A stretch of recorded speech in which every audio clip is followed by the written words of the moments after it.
እንደው በቃ ዘመዴ እንደሞተ ነው ያለቀስኩት። ለምን ለኔ ጭንቅላቴ ውስጥ አሁንም ድረስ አለ። በሕክምና ጥና የተለያዩ ቦታዎችን አገለገለ። አዲስ አበባ ዩኒቨርሲቲ፣ ጥቁር አንበሳ ሆስፒታል፣ መከላከያ ሚኒስቴር ደግሞ በሲቪል ሰራተኝነት፣ በኢትዮጵያ ውስጥም በአፍሪካም ብዙ ቦታዎችን ዙረሃል፣ ተዘዋውረሃል። እኔ እንደ አንድ መምህር በህይወቴ በቃ እርካታዬ እንደዚህ አይነት ተማሪዎቻችን መጥተው እንደዚህ አይነት መድረክ ላይ ብቁነታቸውን አስመስክረው መታየታቸውን ማየት ነውና በእውነቱ ህይወቴ በጣም በጣም ደስ ይላታል። ጥናት ሲደረግ ደግሞ አፍሪካ 99% የክትባት ከውጭ ነው የምታወጣው። 1% ነው እሱም ደቡብ አፍሪካና ግብጽ የሚመረተው በሙሉ ሀገራችንን ጨምሮ ማለት ነው። እንደው ኢትዮጵያ ራሷ ትጠበናለች እኮ ከኢትዮጵያ ከፍ ብለን ይሄ አኩና ማታታ ተብሎ በተዘፈነበት ድሮ ሀራምቤ ብለን እንደያነነ አመለካከት መምጣት አለበት። ወደ አፍሪካዊነት ከፍ ማለት አለብን። ወደ ታች እንዲህ መሄዱ ሳይሆን ከፍ ማለት ያስፈልጋል።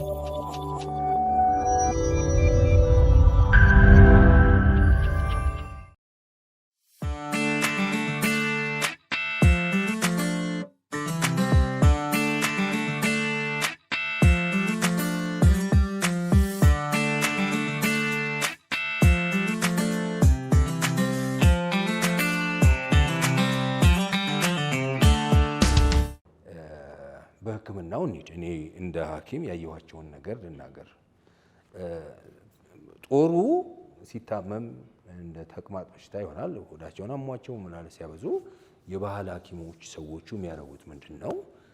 ቡና ይወቀጥና እንትኑ ማለት ነው እንዳለ አተላው አይደለም። ቡናውን ወቅተው ፈጭተው ዱቄቱን በማር ይለወሳል። በማር አድርገው ያድበለብሉታል፣ እንደ ታብሌት ማለት ነው። አሁን ፈረንጅ የሚደረግ ሲመጣ 2-3 ያን ድቡልቡል ነገር ይሰጣሉ። ተቅማጡ ይቆማል። ግን አሁን በሳይንሱም እንግዲህ ዶክተር ጌታቸው ዮም ሊረዳኝ ይችላል። እዚህ ያለ በራሳችንም አለ።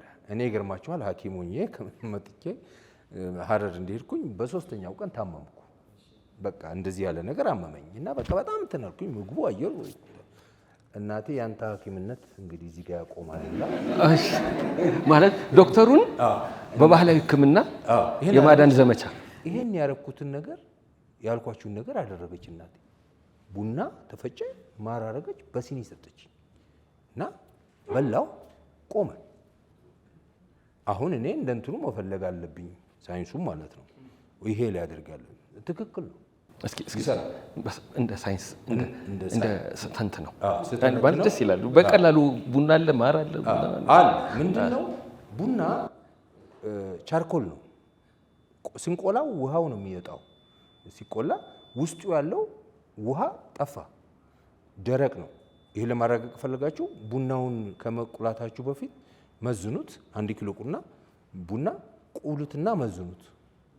ሁለቱ ዲፈረንስ ሚዛን ይሄኛው በጣም ይቀንሳል የተቆላው። ለምን? ውስጡ ያለው ውሃ ጠፋ፣ ሄደ ማለት ነው። ክብደት ቀነሰ። ይሄንን የተደበለበለ ነገር ሲሰጥ ይሄ እንደ ቻርኮል፣ እኛ ደግሞ በሐኪም ቤት መርዝ ፖይዝን ሆነው ሲጠጡ ማላታይን ኦርጋኖፎስፌት የምንለው ማለት ነው ሱሳይድ የሚያደርጉ ምናምን ወጥቶ ቶሎ ከመጣ በተቻለ መጠን ሆዱን ቱቦ ሰተን እናጥብና ጫለ ደግሞ ቻርኮል ነው ታብሌት አለ በፈረንጅ ማለት ነው። አሁን ቡናው እንደ ቻርኮል ሰዱት በታብሌት አለ፣ እሱን ነው የምንሰጣቸው። ለምን ይገባና ውሃውን አብዞርብ ያደርገዋል ወደ ውስጡ ማለት ነው። ኦኬ ይመጣዋል፣ መጦ ይዘዋል። ወደ ሰውነት አይገባም፣ ወደ ቻርኮሉ ይገባል ማለት ነው። ዘ ሴም ቲንግ ነው እዚህ ጋር ቡናውን ሰጥተው ሲያደርጉን ቡናው የቻርኮልነት ባህሪ ያለው ውስጡ ያለውን ፍሉይድ ይሄ ቶሎ ቶሎ ወደ ሽንት ቤት የምንሄድበትን ይመጣዋል እና ይዘዋል።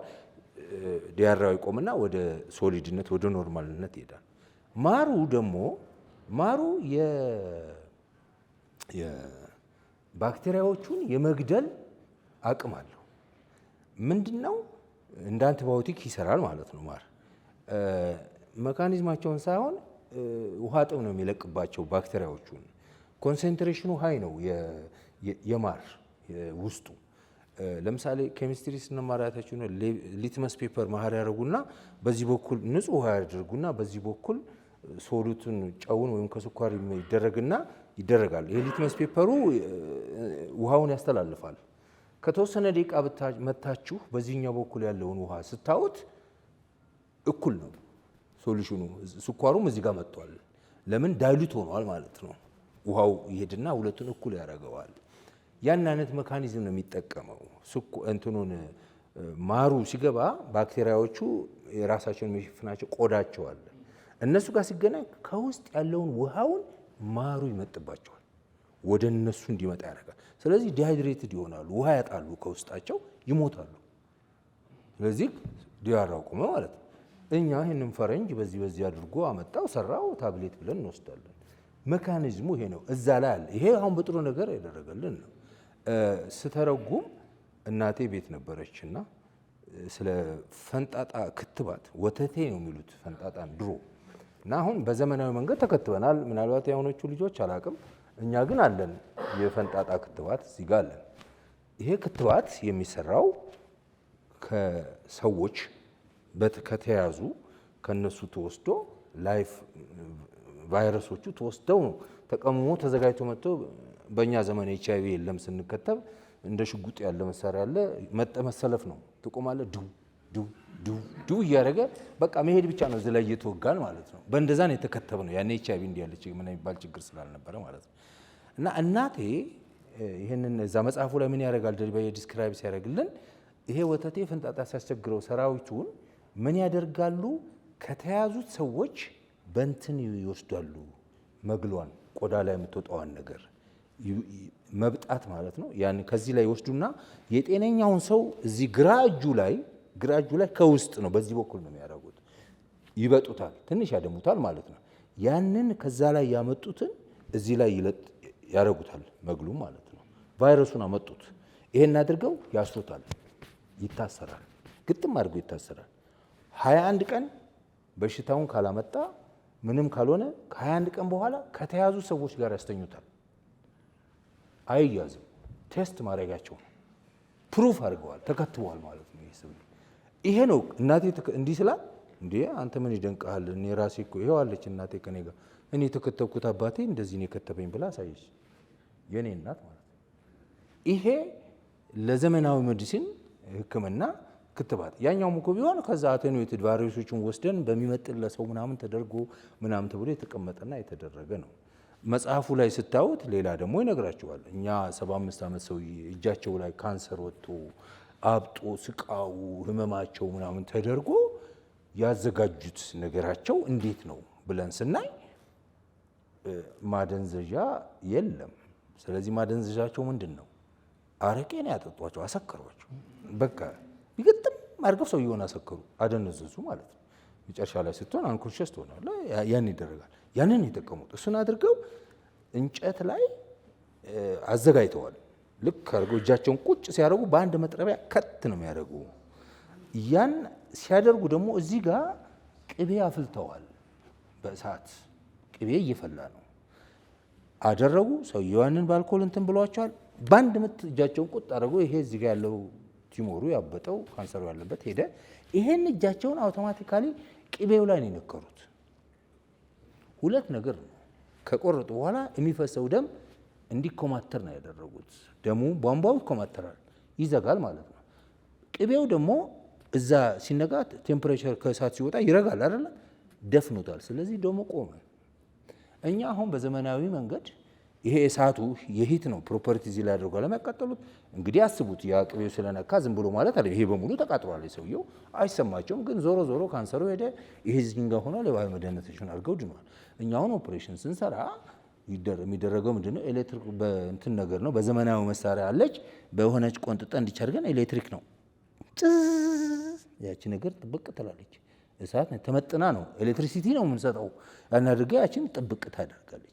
ይሄ ያንን ነገር ወደ ሞደርናይነት አድርጎ የመጣ ነው እና በጎ ነገሮች ኮንትሪቢዩት አድርጎልናል። ደልባዬ እንደነዚህ ያሉ አሁን እኔ እንዳልኳቸው ነው። በእናቴ ራሱ የነበረ ኤክስፒሪየንስ ነው። ስለ ቫክሲኔሽን አስረድተውናል ማለት ነው። በኦፕሬሽን ላይ መደረግ እንዳለበት ማደንዘዣ የለም። ኦኬ አልኮልን አድርጓቸው ብሎ የሚጠቀም ነገር አለ እና አንዱም ብቻ አይደለም አጉልቶ ያሳየን በጎ ነገሮች የሚጠቅሙትን ጽፈውናል ማለት ነው። እውነት ነው። በጣም በነገራችን ላይ አሪፍ ነገር ነው ያወራው። በጣም ጥሩ ነገር ነው። መጽሐፉን ተራምደኸው አለፍክ። ተራምደኸው ማለት አንተ በዚህ በለጥከው ትምህርት የሰጠህ እውቀት የሰጠህ ንባብ የሰጠህ የተነተንክበት መንገድ በጣም ደስ ይላል። እንደውም በጣም ስትተነትን ራሱ አሁን ጡረታ ስወጣ 5 ዓመት ከ5 ዓመት በኋላ እንደዛ ስትል ያ ቅድም ያልከው ነገር እንዳለ ሆኖ ማለት ነው። እንደው ባህላዊ መድኃኒት በሳይንሳዊ ጥበብ የሚል እንክፈት ይሆን እያልኩ ነበር። አይ ግን በጣም ጥሩ ነው።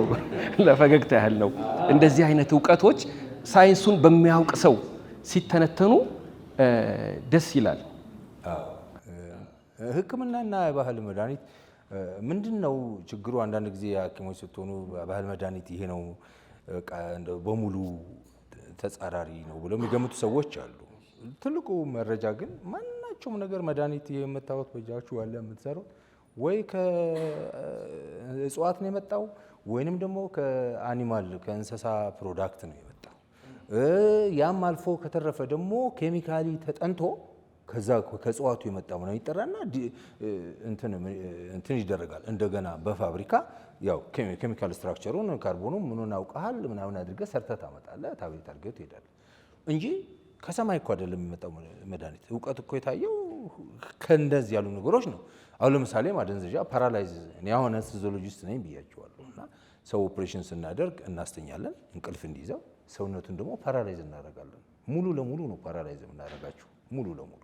ግን ፓራላይዝ ማድረገው መሳሪያው የተገኘው እነኚህ ኔቲቭ አሜሪካኖቹ ናቸው። ከነሱ ነው ጦርነት ሲያደርጉ እንትኗን አድርገዋት ቀስቷ ላይ እንዲጠቅሰው ነው የሚለቋት። ቀስቷ መታ እዚች ላይ ከነካች ከተወሰነ ደቂቃ በኋላ ሙሉ ለሙሉ ፓራላይዝ ትሆናለህ፣ ትሞታለህ። በቃ አውሬም ሲያድኑ እንደዛ ነው። ጎሹን ለመግደል ከፈለጉ እቺን ጠቅሱና ያችን ጣስ ያደርጓት። ያቺ መጣች ቀስታ ነገጨው። ያቺ የቀስቷ መታ አትገለውም እሱ ምንም። እቺን አድርጋው ጭራው ሄዳለች። ከተወሰነ ደቂቃ በኋላ ግን ይከተሉታል። ያችን አድርጎ ፓራላይዝድ ሆኗል፣ ይወድቃል። ሲወድቅ ያን የሚያህል ጎሺ ነገር ይወስዳሉ ማለት ነው። ይቺ ነገር የመጣችው ከዛ ነው። ኩረሬ ይባላል። አሁን የሆስፒታሉ እሷን አድርገን ነው የምንጠቀመው። ዲጂታል አሁን ይሄ የልብ ህመም ያላቸው ዲጎክሲን የሚባል 0.25 ሚሊግራም በቀን ምናምን ውሰዱ ይባላል። የሚሰጣቸው የምናዝላቸው ፕሮቴክሽን ማለት ከቅጠሉ ነው ከነሱ ነው የተገኙ። ያንን ወስደህ አጥንተህ ነው የምታደርገው። ልዩነቱ ምንድን ነው? ዘመናዊ ሕክምና በሳይንሳዊ መልከት ተመጥኖ ተለክቶ በየትኛው እንደሚሄድ ተደርጎ ለማን አግባብ አለው ተብሎ ስለተደረገ እሱን መከተል አለብን። ባህላዊ መድኃኒት ነው ተብሎ ዝም ብሎ ብቻ አድርጎ መሄድ ጉበትን እናቃጥላለን፣ ኩላሊት እናቃጥላለን እንጂ ሳይንሳዊ የሆነ መልኩ ያንን እውቀት ወስዶ በዚህ ተዘጋጅቶ መሰጠት አለበት።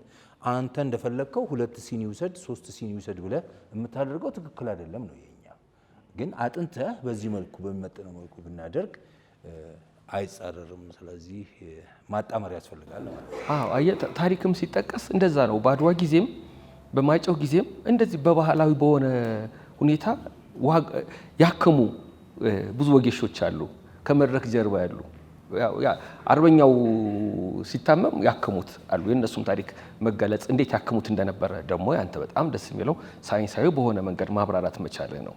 አሁን ዶክተር ተስፋዬ መኮንን በ69 ኩባ ሄደ፣ በሕክምና ጥና፣ የተለያዩ ቦታዎችን አገለገለ። አዲስ አበባ ዩኒቨርሲቲ፣ ጥቁር አንበሳ ሆስፒታል፣ መከላከያ ሚኒስቴር ደግሞ በሲቪል ሰራተኝነት፣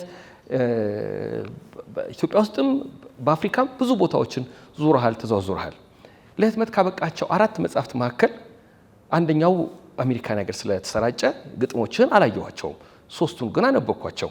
ቀይ አንበሳ አለ፣ እንደገና ጣምራ ቁስል አለ፣ አባቱ ማን ነው የሚለው ደግሞ በቅርቡ የወጣ መጽሐፍ አለ። በአንድም ይሁን በሌላ መንገድ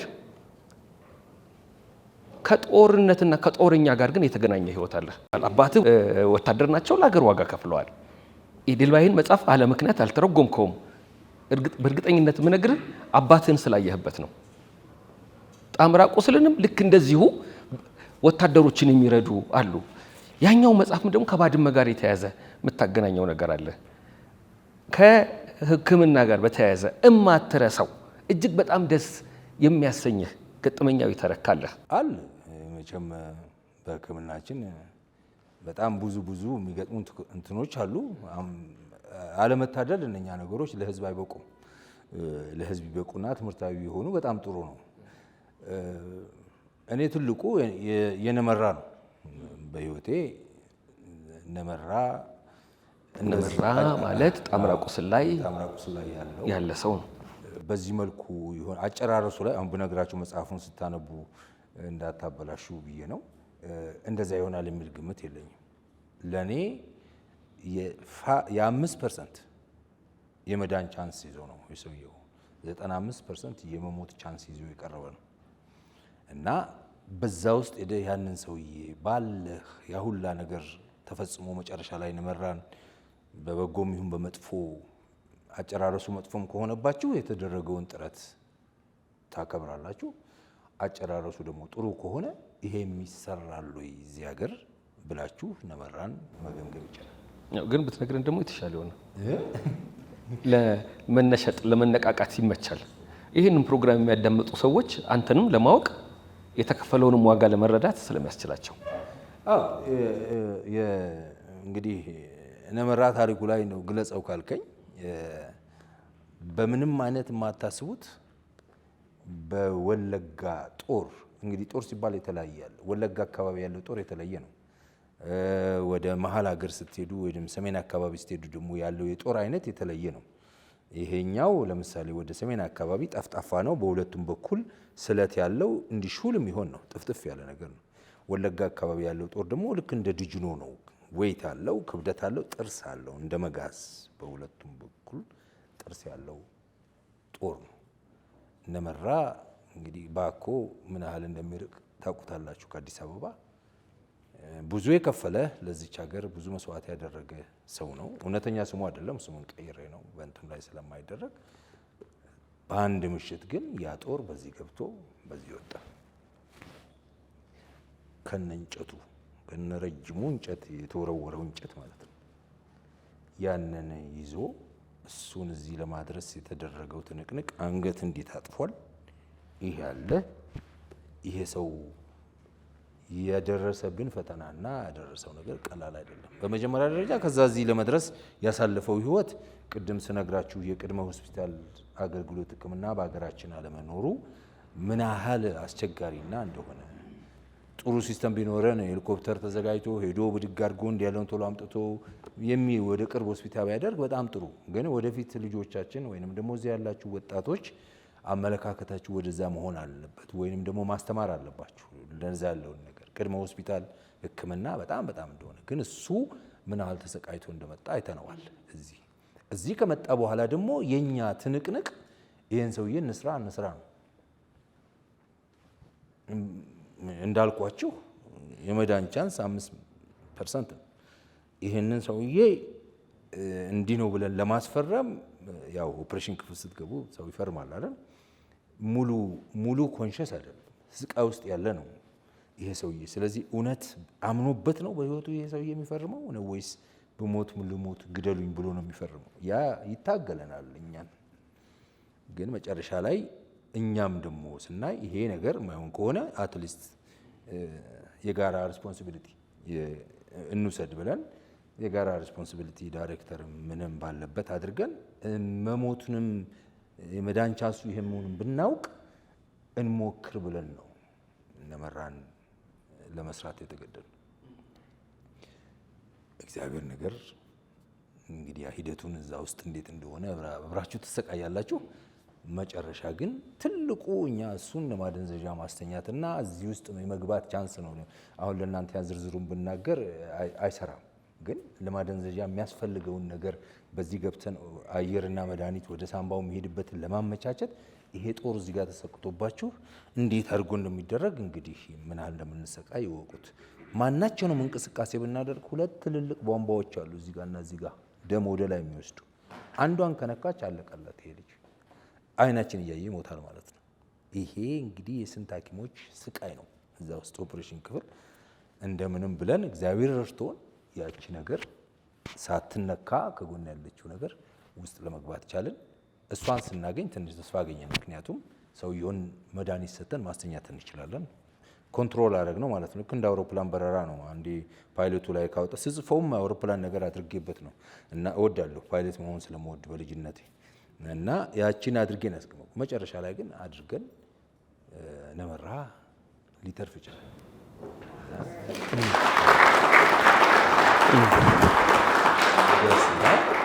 እንደገና ደግሞ ጦሩን ይዞ ወጥቶ ያው የሰቃየው መከራ አይተሃል። ጦሩን በእጁ ይዞ ደግሞ ነመራ ወደ ቤተሰቦች ለመሄድ መርካቶ ገብቶት የገጠመው ችግር ደግሞ ሌላ ሄደክ ነው እና ብዙ እንትን ትሉበታላችሁ። ምንም ጥርጥር በጣም ብዙ ይኖራል። በህይወቴ እኔ የነመራ እንትን እውነትም እንኳን ተማርኩ ሁለቱንም ቦታ ማለት ነው። ዋናውን እዛ ኩባ ተምሬ እንደገና ደግሞ የቀጠለው አናስተዚያውን እዚህ አዲስ አበባ ዩኒቨርሲቲ ተምሬ ይሄን በማድረጋችን የተደሰትኩበት ትልቅ ስራ አንዱ ነው። ሌላውን ብጠቅስ ብዙ ጊዜያችሁን ያልቅባችኋል።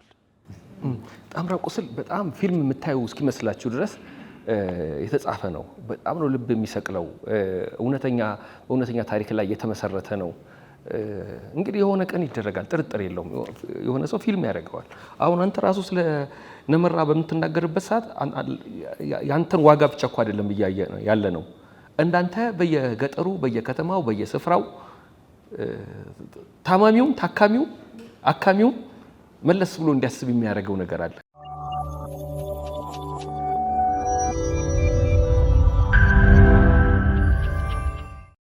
የሐኪሞች ቀን ተብሎ የሚከበር ፕሮግራም አለ አይደለ? እንደዚህ ንግግር አድራጊ ሆኜ ቀርብ ያውቃለሁ እና በጣም ያስደነግጣሉ። ሌሎች ሰዎች የሚናገሩት ምስክርነት ሲሰጡ ልብ ይነካል። እንደውም ያኔ አንድ ነገር አስቼ ነበረ። ብዙ ጊዜ ዶክተሮች ስላጠፉት ጥፋት ሚዲያ ላይ ይዘገባል አይደል? በሕክምና ስህተት ምክንያት እገሌ የተባለ ሰው ሞተ፣ እንደዚህ ተደረገ፣ እንደዚህ ሆነ ይባላል እና እንደ ሕክምና ባለሙያ ሲታይ ያስደነግጣል፣ ያሰቅቃል፣ ያሳፍራል። ሁልጊዜ ግን ንጽህና የለም። ለምንድን ነው አሳልፎ ስለሰጠው ከ12 ሐዋርያት አሳልፎ ስለሰጠው ይሁዳ ብቻ ብዙ ጊዜ የምንናገረው? 11 እኮ ስርዓት ያላቸው ነበሩ። ለምንድን ነው ከ12 ሐኪሞች መካከል ጥፋት በመፈጸም ስለታወቀው አንዱ ዶክተር ብቻ የሚነገረው? ሌሎች እኮ 11 ጥሩ ሰዎች አሉ። ለምንድን ነው አንዱ 11ዱን እንደወከለ ተደርጎ የሚገለጸው? እና አሁን ልክ አንተም ስለ ነመራ ስትናገር ብዙ ዋጋ ስላለው ነው እንድታወራ ያደርግ ነው። አንድ ቦታ ሲጠየቅ ምን አለ? ስምህ አሉት። ተይዞ ነው ጥያቄና መልሷ ትገርመኛለች። የ10 አለቃ ነመራ ገመችው ሲል ነመራ በፍጥነት መለሰ። ወታደርነቱን ይጠይቀኛል ብሎ ሲጠብቅ ከምንም ሳይቆጥረው ወደ ሁለተኛው ጥያቄ ዘለለ። የመኖሪያ አድራሻ የትኛው ሲል ነመራ ጠየቀ። ፖሊሱን በብስጭት ስንት መኖሪያ ቤት አለህን ነው ወይስ በመሸበት የምታድር መንገደኛ ነህ አለ። ነመራ በጥያቄው ጋጋታ ቢበሳጭም በእርጋታ መለሰለት። የመጨረሻውን 3 ወር ገደማ የኖርኩት ጦር ኃይሎች ሆስፒታል ግቢ ውስጥ ነው። ከዛ በፊት ኑሮዬ በየምሽጉ ነበር። ምሽግ ደግሞ አከራይና ተከራይ የቀበሌም ሆነ የቤት ቁጥር የሌለው ግብር የማይከፈልበት መኖሪያ ቤቴ ነው። አሁን ደግሞ የሚሄደው ወደ ዘመዶቼ ተወልጄ ወዳደኩበት ከተማ ባኮ ነው። ከፈለጉ የባኮ አድራሻዬን መስጠት እችላለሁ አለው። ከምንም ይሻላል እሱ ነው ንገረኝ አለ ፖሊሱ። ያለ ይቀጥላል። ትችላለህ ትረካ። ነገራችን ላይ መተረክ በደንብ ነው የምትችለው። ቴንክ ዩ አመሰግናለሁ። አዎ አንደኛ እንዳልኳችሁ ነው። እኔ ወታደር ቤት ነው ያደግኩት። አባቴ ወታደር ነው። መሳሪያ መግጠም መፍታት ለኔ አዲስ ነገር አይደለም። የሟን መሳሪያ ብታመጡ የም14 መሳሪያ የም16 እነኚህ ያደግኩባቸው ነው። የሶማሌ ጦርነትም ጊዜ ደግሞ የ13 14 ዓመት ሊሆን እንጂ ካራማራ ጦርነት ያቅሜን እኔም ከወታደሮቹ ጋር ምሽግ ገብቻለሁ። ምንም አማራጭ የለም፣ አገር ነው። በእርግጥ ኩባ ከተመረቅኩ በኋላ ነው 3ኛ ክፍለ ጦር እንደው ለሚመለከተው ሁሉ የእውቅና ወረቀት የሰጠኝ። በዛ 8 ተማሪዎች ነው ብቻ አይደለም፣ ግን 8 ተማሪዎች ቮለንተሪ ያደረግንበት ነው እና የወታደር ባህሪ አባቴም ስላለ እኔም ያደግኩበት። በነገራችን ላይ እኔ ጀነራል አማን አምዶን 6ኛ ክፍል ተማሪ ሆኜ ጨብጫቸዋለሁ ካምፕ ውስጥ አውቃቸዋለሁ። ግን ሐኪሞኜ ደግሞ ቤት የተሰጠኝ የእሳቸው ቤት በታንክ በፈረሰበት ቤት የእኔ ቤት መግቢያ ነው እና በቀንም ማታም ስወጣም የእሳቸውን መኖሪያ ቤት እየረገጥኩ ነው የምወጣው ማለት ነው። አንተ ትንሽ ልጅ ነህ ያኔ። በልጅ አእምሮ እንደው ጄኔራል አማናንዶም ላይ የተወሰደው እርምጃ የሆነውን ነገር እንደ ሰፈርተኛ ምን ጭሮብህ አለፈ? እኔ ሲነገሩ አለቀስኩ። ለምን ከረሜላ ደስታ ከረሜላና 1 ብር ተሰጥቶኛል። ቀብሪ ዳህር ነበርኩ። አባቴ ጋር ቫኬሽን ይሄዳለሁ ከጉርስም ማለት ነው። የዛን ሰዓት የሄድኩ ጊዜ አይ ቲንክ 7ኛ ክፍል ነኝ መሰለኝ።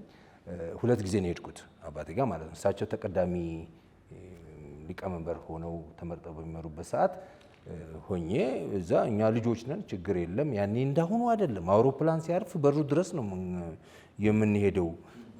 ፍተሻ የለ ምን የለ ምንም ነገር የለም። እሳቸው መጡ አረፉ ቀብሪ ዳህር። እኛ ሞተሩን ሲያጠፋ አውሮፕላኑ እስከ አውሮፕላኑ ድረስ ነው የሄድነው። እሳቸው ሲወርዱ ከደረጃው እኛ መሬት ነን። ወታደሩ ሰልፍ ምናምን ያደርጋል፣ እኛ ከኋላ እየተከተልን ነው እየሮጥን ሄደው። በኋላ እንግዲህ እሳቸውም በንጉሱ ዘመን ስለነበሩ ነው መሰለኝ ያን አይነት ባህሪም አለ። ደስታ ከረሜላ የያዙ ሰዎች አሉ ማለት እሱን ይዘዋል። 1 ብር ሰጠን፣ ከረሜላውን እየበላን ሄድን እና ይሄኔ እውቀቴ ከእሳቸው ጋር ይሄ ነው። ሲሞቱ ግን እንዲያ መስከረም ምናምን የረሸኗቸው ጊዜ እንዲሞቱ ሲባል እንደው በቃ ዘመዴ እንደሞተ ነው ያለቀስኩት። ለምን ለኔ ጭንቅላቴ ውስጥ አሁንም ድረስ አለ ቁመናቸው፣ ቅላታቸው፣ እዚህ ላይ ያለው አንበሳ፣ ይሄ ትከሻቸው ላይ ያለው አንበሳ፣ እዚህ ጋር ያለው ዘንባባ ምናምን እኔ አሁን እንደሳቸው ጀነራል እንዲቆመው ማየው የለኝ። ጀነራል ሳይ እኔ ከሳቸው ጋር አይመጣጠልብኝም እና ያ ጭንቅላቴ ውስጥ ቀረ እና እንደ ዘመድ አለቀስኩ። በቃ ምንም የሚባል ነገር የለም እና ከሳቸው ጋር የነበረኝ እና ያየሁት ይሄ ነው አካሄዴ። ስለዚህ የወታደር ቤቱ ህይወት ብዙ ስለሚለኝ ችግሩንም ምኑንም ስለማቅ ለመጻፍ የረዳኝ መስሎኝ ነው። አሁን የምሽጉንም ምናምኑንም የምታዩትንም ለመጻፍና ለማስቀመጥ የቻልኩት የነመራን በተመለከተ ግን ያው የነመራ አካሄድ እንዳልኩ ነው። የመጨረሻ የገጠሙትን በዚህ መልኩ ነው የሚኬደው። የወታደር ህይወት ህይወቴ ስለሆነ ወዶ ዘማች ማለት ነው። በአሁኑ ቢሆን እንደ ድሮ ቢሆን እኮ አርበኛ ብላችሁ መሬት ትሰጡኝ ነበረ። አዎ ግን ያው ባለው ሁኔታ ነው እና በዚህ ነው የማየው የነመራን ሁኔታ። ወደ ጥያቄው ስመለስ ትክክል ነው። እንግዲህ አንድ ሰው በሙያው ሰልጥኖ ሲመጣ በአይኑ የሚያያቸው የሚመለከታቸው ነገሮች አሉ። እኛ እንግዲህ ኩባ ሃይ ስኩል ጨርሼ ሜዲካል ስኩል ተምሬ ጀነራል ፕራክቲሽነር ሆኜ ነው ወደዚህ የመጣሁት እና እዚህ መጥቼ ሳይ ትልቅ ልዩነት አለ። ልዩነቱ ምንድነው? በተለይ የቅድመ ሆስፒታልና ሆስፒታልን የሚያገናኙ ድልድይ የለም፣ የተሰበረ ነው እና ያንን ለማስተካከል የድንገተኛ ሕክምና አገልግሎት መሻሻል አለበት። ዘመናዊ ሕክምና አገልግሎት አሁን ቀመስቀል ብቻ ነው አምቡላንስ ይዞ የሚሮጠው። አምቡላንሱም ስታንዳርዱን ብታዩት ከግብርና ሚኒስቴር የተለየ አይደለም። ስቴሽን ዋገን ነው። እዛ ውስጥ ሰው እንዴት ማዋለድ ይችላል? ሰው ልቡ የቆመን ሰው እንዴት ማከም ይችላል? እያከመ እንዴት መሄድ ይችላል? ብዙ ጥያቄዎች አሉ እና ይህን በተመለከተ መስመር መያዝ አለበት ብለን በሀሳቡን ጀምረን ከብዙ ጓደኞች ጋር ሆነን ብዙ ነገሮችን ለማድረግ ጀመርን። የጠቀስከው ትክክል ነው። የመጀመሪያው የቅድመ ሆስፒታል አምቡላንስ የግል የተሟላ ማለት ነው መስኮት በሚል እዛ ውሃ ልማት አካባቢ ነው። ምሳሌ ለመሆን ነው፣ ማስተማር ብቻ ሳይሆን እንደ ምሳሌ ለመሆን ብለን አስጀምረን እንደ ምሳሌ አድርገናል። ትክክል ነው፣ ሀሰት አይደለም ማለት ነው። እንግዲህ በእርግጥ እኔ እንዳልኳችሁ በሲቪል ነው በእነት በመከላከያ ሚኒስቴር 4 ዓመት እዚህ ማዕከላዊ ጃልሜዳ ነው የሰራሁት። ከዛ በኋላ ስፔሻላይዜሽን ሬዚደንሲ ለመማር ጥቁር አንበሳ ዩኒቨርሲቲ ገባሁ። በመርከብ ደሴት ከተላክነው ልጆች የመጀመሪያው ልጅ ሰው ሆኜ ነው አዲስ አበባ ዩኒቨርሲቲ ፖስት ግራጁዌሽን ለመማር የገባሁት። እንግዲህ እንግሊዝኛውም ቻሌንጅ አለ። እሱንም እንደምንም በዚህ ብያለን ወጣን። አነስቶሎጂ ተማርኩና ወጣሁ። አነስቶሎጂ ተምሬ ሲወጣ በትምህርት ላይ ስገባ ያው እንዳልኳችሁ ቅድም ይሄ ቅድመ ሆስፒታሉ ጋፕ ስላለው ይሄ እንዴት መሆን አለበት የሚለውን ጥናት እዛው ሬዚደንሲውን ስሰራ ጥቁር አንበሳ አደረኩ። ትልቁ የድንገተኛ ሕክምና ችግር የተለያዩ ቢሆንም አንዱ በጣም ራስ ምታት የሆነው የመኪና አደጋ ነው። አሁንም ያ ነገር የቀጠለ ይመስለኛል እና የመኪና አደጋ በተለይ ሰዎች ተገኝተው ሲመጡ ያኔ ኢንሹራንስ የለም። መኪና ኢንሹራንስ ግዴታ አይደለም፣ በፍላጎት ነው ኢንሹራንስ የሚገባው ሰው እና ችግር ነው። ሾፌሮች ገጭተው ይጠፋሉ። ለምን የሚከፈል የለም፣ ከራሳቸው ነው ማስያዝ ያለባቸው። ህሙማን ደግሞ ሲመጡ ሆስፒታል እርግጥ ራሱን የሳተ ከአቅም በላይ የሆነ ከሆነ ሐኪም ለ24 ሰዓት ብሎ ፈርሞ ማስተኛት እንችላለን። ከዛ ውጭ ያለውን ሶሻል ወርከሮች ናቸው። ለምሳሌ እግሩን ተሰብሮ የመጣ ራሱን ያልሳተ ምናምን ከሆነ ይተኛ ብለን መፈረም አንችልም። እና እነኚህ ሰዎች ችግር ይፈጥራል። ማን ነው የሚያሳክማቸው? ሶሻል ወርከሩ ነፃ አይልም። ለምክንያቱም የገጨው ያሳክም ነው የሚባለው። እና ያንን ችግር አየሁና ይሄ ነገር ጥናቱ እንዴት ነው ብዬ ጥናቴን አጠናሁ። ያንን ጥናት በተመለከተ በ2000 በፈረንጆቹ በ2000 አሳተምኩ። እዚሁ ሆኜ ለአሜሪካን ጆርናል ታተመ። የኢትዮጵያ ድንገተኛ ሕክምናና ችግር በሚል ማለት ነው። እንደ መፍትሄ ደግሞ ሀሳብን አቅርቦ ዝም ብሎ ሬኮሜንዴሽን ብሎ ጽፎ ዝም ከማለት መፍትሄውን ያስፈልጋል በሚል ለምን ከ196 ሀገር ስናይ ኢትዮጵያ ነች ኢንሹራንስ ግዴታ የሌለባት ሀገር። በዛን ሰዓት ኤርትራ 8 ዓመቷ ነው ከኢትዮጵያ ከተለያየች። ኤርትራ እንኳን የመኪና ኢንሹራንስ ግዴታ አለው። ስለዚህ የእኛ መኪናዎች ወደዛ ሲሄዱ ይቆርጣሉ፣ የእነሱ መኪና ወደዚህ ሲመጡ ኢንሹራንስ አይቆርጡም፣ እኛ ጋር ግዴታ ስላልሆነ ማለት ነው። ይህም በተመለከተ ያው አድቮኬሲ ስራ መሰራት አለበት፣ ሎቢ ስራ መደረግ አለበት፣ ከሰዎች ጋር መነጋገር ያስፈልጋል፣ የኃላፊዎቹም ቢሮ ማንኳኳት ያስፈልጋል፣ መንገድ ትራንስፖርት፣ ቀይ መስቀል እንዲህ እያለ ድንገት አንድ ቀን የፓርላማው የድንገተኛ አደጋ ዲዛስተርን በተመለከተ ለህዝብ ጥሪ ያደረገ ለመወያየት የሚል ነው። ይሄማ ይመለከተኛል ብዬ መቼ ማለት ነው? ይሄ ባልሳሳት 1998 ወይም 99 አካባቢ እንደ አውሮፓ አቆጣጠር ዓመተ ምህረቱ እና ጥሪ ሲያደርግ ይሄ ይመለከተኛል ብዬ ያው የህዝብ ጥሪ ነው ይደረጋል። ሄድኩኝ። ያው ትንሽ ውጣ ውረድ አለው መታወቂያ ምናምን የምትሉት ነገር የሚባለውን ነገር አድርጌ ግን ያው ለመድረኩ ላይ ለመሳተፍ ቻልኩ። እኔ መድረኩ ላይ እዛ ስቀርብ ችግሩን ከነ መፍትሄው ነው ይዤ የቀረብኩት። ይሄ ችግር አለ ሆስፒታል ውስጥ እንዲህ ያለ ነገር ስላለ የመኪና ኢንሹራንስ ግዴታ ይደረግ፣ የቀበቶ ሲት ቤልት ግዴታ ይደረግ። ይሄ ከሆነ አንደኛ የሚገጭ ሰው ኢንሹራንስ ይሰክመዋል፣ የሚሞትም አለ። ለሚሞትም ሰው ካሳ ለቤተሰብ ቢያንስ ቀብሩን እንኳን ለመሸፈን ያስደርጋል የሚል ሪኮሜንዴሽን ያቀረብኳቸውን አቀረብኩ። እግዚአብሔር ይስጣቸው 4 ነጥብ ተቀበሉና ሁሉንም እኔ ነገር የማቀርበው በፐርሰንት ነው። አንዷ ነገር ግን በቁጥር እንዳለች አስቀመጧት። እኔ 30% ያልኳትን 30 ሺህ ብለው አረጓትና ሰው ሲሞት የመጀመሪያው አዋጅ ሲወጣ አይታችሁ እንደሆነ 30 ሺህ ብር ነው እንዲከፈል ያለው። እኔ እንኳን 30% የዲሳቢሊቲ ብዬ ነበር ያቀረብኩት። እነሱ 30 ሺህ ያሉት እነሱ 30 ሺህ በቁጥሩ ሄደች እና የቁጥር ሬኮሜንዴሽን ብዙ ጊዜ ምንድነው ፍላክቹዌሽን ሲኖር ገንዘብ ሲጨምር አያስተካክልላችሁም። ማናቸውም ሬኮሜንዴሽን ሲደረግ ግን በፐርሰንት ካረጋችሁት ኢንሹራንሱ ከጨመረ ያው ፐርሰንቱ ከዛ ላይ ተቆረጠ ስለሚሄድ ባላንስ ያደርጋልና ያ ተደረገ። አንዱ እንግዲህ ይሄ የሶስተኛ ወገን ኢንሹራንስ ግዴታ እንዲሆን ያንን አድርገን አዋጁ እኮ የመጀመሪያው አዋጅ የወጣው በ2008 ነው በፈረንጆቹ። በ2008ም ወጥቶ እስከ 2012 ድረስ ተግባራዊ አልተደረገም። 4 ዓመት በነጋሪት ጋዜጣ ከወጣበት ቀን ጀምሮ ተግባራዊ ይሆናል ነው የሚለው የነጋሪት ጋዜጣ። ግን 4 ዓመት ተግባራዊ ሳይደረግ ተቀመጠ። በአጋጣሚ ለመጀመሪያ ጊዜ ለስራ ስመጣ እዚህ ሀገር እሱንም እንደዚሁ ያው ለረፍት ብመጣ ይመለከተኛል የደከምኩበት ስለሆነ መንገድ ትራንስፖርት ኃላፊው ምክትል ነበሩ ያኔ እሳቸው ጋር አቶ ጌታቸው ደመሴ የሚባሉ ጋር ገብቼ ይህንን አስረዳው። እሳቸውም ግድ የለም እንደው ከ3 ወር 4 ወር ጊዜ ስጠን ይሄ ተግባራዊ ይሆናል አሉ።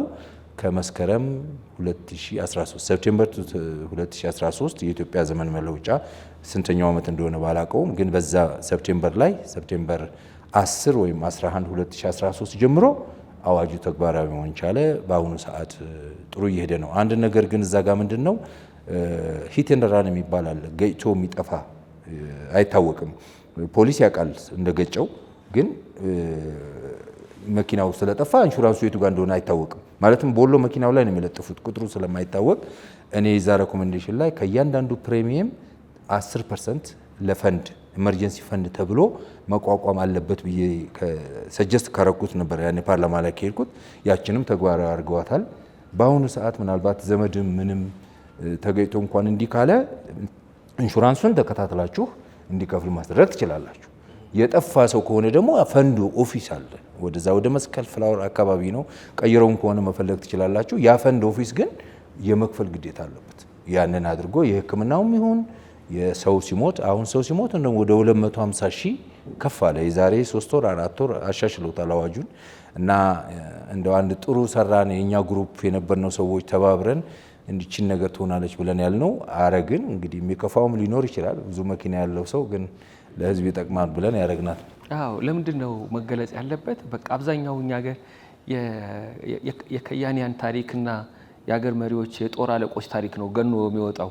በየጓዳው በየቤታችሁ የሰራችሁት ታሪክ ተዳፍኖ ይቀራል። ስለዚህ ይሄ መነጋገሩ ያስፈልጋል። አሁን እንመለሳለን ወደዛም ወደዚህም እያለን አሁን አንድ እንግዳ ስጋበዝ እኔ ከዚህ ቀደም ወይም ከዚያ በኋላ ለውይይት ከመረጥነው መጽሐፍ በፊት የታተመ መጽሐፍ ካለ ከዛ በኋላ የወጣ መጽሐፍ ካለ ለማየት እሞክራለሁ። ስለዚህ ያንተንም አይቻቸዋለሁ ማለት ነው። አንደኛው አባቱ ማን ነው የሚል መጽሐፍ ነው። አባቱ ማን ነው? አባቱ ማን ነው? እንግዲህ አሁን መጽሐፍ ላይ የሚነግረን እውነት አለ። ከዚያ ቀደም ብዬም የሰማሁት አንድ ነገር አለ። አዲስ አበባ ውስጥ ኃይሌ ጋርመንት አካባቢ በጣም የሚያምር ህንጻ አለ። ምናልባት ትዝ ካላችሁ ይታያችኋል። ይሄ ማለት ነው የአፍሪካ የበሽታዎች መቆጣጠሪያና መከላከያ ማዕከል አፍሪካ ሲዲሲ ተብሎ ነው የሚጠራው። አፍሪካ ሲዲሲ። ይህን መጽሐፍ ከማንበቤ በፊት አንተን በቅርበት የሚያውቅና ስለዛ አካባቢ ጉዳይ ያለው አንድ ሰው እኔ በህንፃው ስመሰጥ አሰራሩ ምን አለ ወደ መሀል ከተማ በመጣ ብዬ ሳስብ ለመሆኑ የሀሳቡ ጠንሳሽና አባት ዶክተር ተስፋዬ መኮንን እንደሆነ ታውቃለህ አለኝ። በእርግጥ እኔ አባቱ ማንሆን የጻፍኩት እኔ ነኝ። እዚህ ኢትዮጵያ ውስጥ አልታተመም። አማዞን ላይ ግን አለ፣ ውጪ ተለቋል ለፐብሊክ። እንዲሁ አንዳንድ የተወሰኑ አንብበው ምክንያት ይሆናሉ ለሚሉ ሰዎች አምጥቼ ሰጥቻለሁ። አንዱ እንዳለነህ አንብበሃል፣ በማንበብህ በጣም አመሰግናለሁ።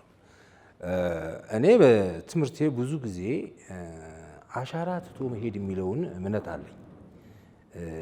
እዚች ሀገር ላይ አሻራ ትቶ ለመሄድ የግድ ድርጅት ማቋቋም ወይንም ደግሞ የፓርቲ አባል ከመንግስት ጋር ወይንም ከምን ጋር ማበር የሚያስፈልግ አይመስለኝም። እኔ በግሌ ነው።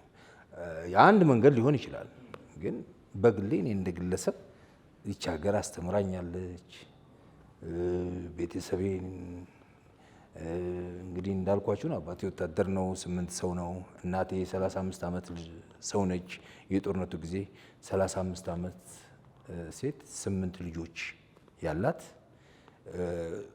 ባሏን ያጣች በጦርነቱ ያፈራችው ንብረት በካራማራ ጉርሱም ጦርነት የወደመ ባዶ እጅን የወጣ ነው። የለበስናት ልብስ ብቻ ማለት ነው። እና ከዚህ ይሄን ሁላ ወጥተህ ግን ያ እንዳልኳችሁ ቅድም እንደነገርኳችሁ የኢትዮጵያ ሕዝብ ይከበር፣ ክብር ምስጋና ለሱ ይሁን። ግን ሁልጊዜ ያቅተኛል ያን ሳነሳ ይቅርታ። ዞሮ ዞሮ እኔ ምን አደረኩ ለዚች ሀገር አንድ ነገር ማድረግ አለብኝ የሚል እምነት አለኝ። ያንን ለማድረግ የምጀምረውን ነገር አልተውም። ሀሳብ እግዚአብሔር ረድቶኝ ሀሳብ የማመንጨት ወይም ደግሞ እንደዚህ ያለ ነገር የማሰብ ይሰጠኛል። አንዳንድ ነገሮች ላይ ሲመጡ አንዳንዶች አሉ መናገር የማይገባኝ ወደ መንግስትም ወደ ምንም ትልቅ የደረሱ ሀሳቦች አሉ። እኔ እሱን ለመከራከር አይደለም። ግን አሁን ለምሳሌ ይህን በተመለከተ እኔ ተምሬ እዚህ ሀገር ትልቅ ችግር ገጠመ። በትግራይ አካባቢ ሽሬ አካባቢ የጉበት በሽታ ያንን ለማጥናት ወደ 7 ጊዜ መጥቻለሁ። እዚህ ሀገር ተመላልሻለሁ። ግን ኢትዮጵያውያን የኢትዮጵያ ጭንቅላት ነው። ጅማ ትብቱ ተቀበረ። ጅማን አላውቀውም። ትብቴ መቀበሩን በታሪክ ነው የተነገረኝ። አሁን ሆስፒታል ነው ዩኒቨርሲቲ ነው የሚባለው ቦታው። አንድ ቀን ሄጄ እንግዲህ ልጁን እፈልጋለሁ። ሆስፒታል መሆን አለበት። የተቀበረበት ቦታ የተሰራ ሆስፒታል መሆን አለበት። ሆስፒታል ነው። የመድፈኛ ካምፑ ነው። የወታደር ካምፕ ነበረ ያኔ። መንግስቱ ኃይለማርያም ለሜዲካል ተቋም ሰጡት መሰለኝ።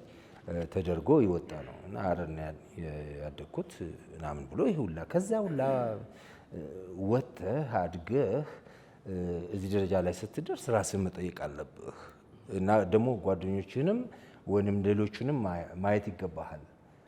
ልክ እኔ ባልወጣ ኖሮና ያንን እድል ባይሰጠኝ የኢትዮጵያ ሕዝብ እና የኩባ ሕዝብ ያንን እድል ባይሰጠኝ ምን ነበር መሆነው የምለውም በእኔ እድሜ ደረጃ ያሉና በእኔ ቤተሰብ ደረጃ ያሉትን ሰዎች አያለው ሳይ እኔ እግዚአብሔር ይመስገን በጣም የተለየ በጣም ትልቅ ደረጃ ሰጥቶኛል እግዚአብሔር።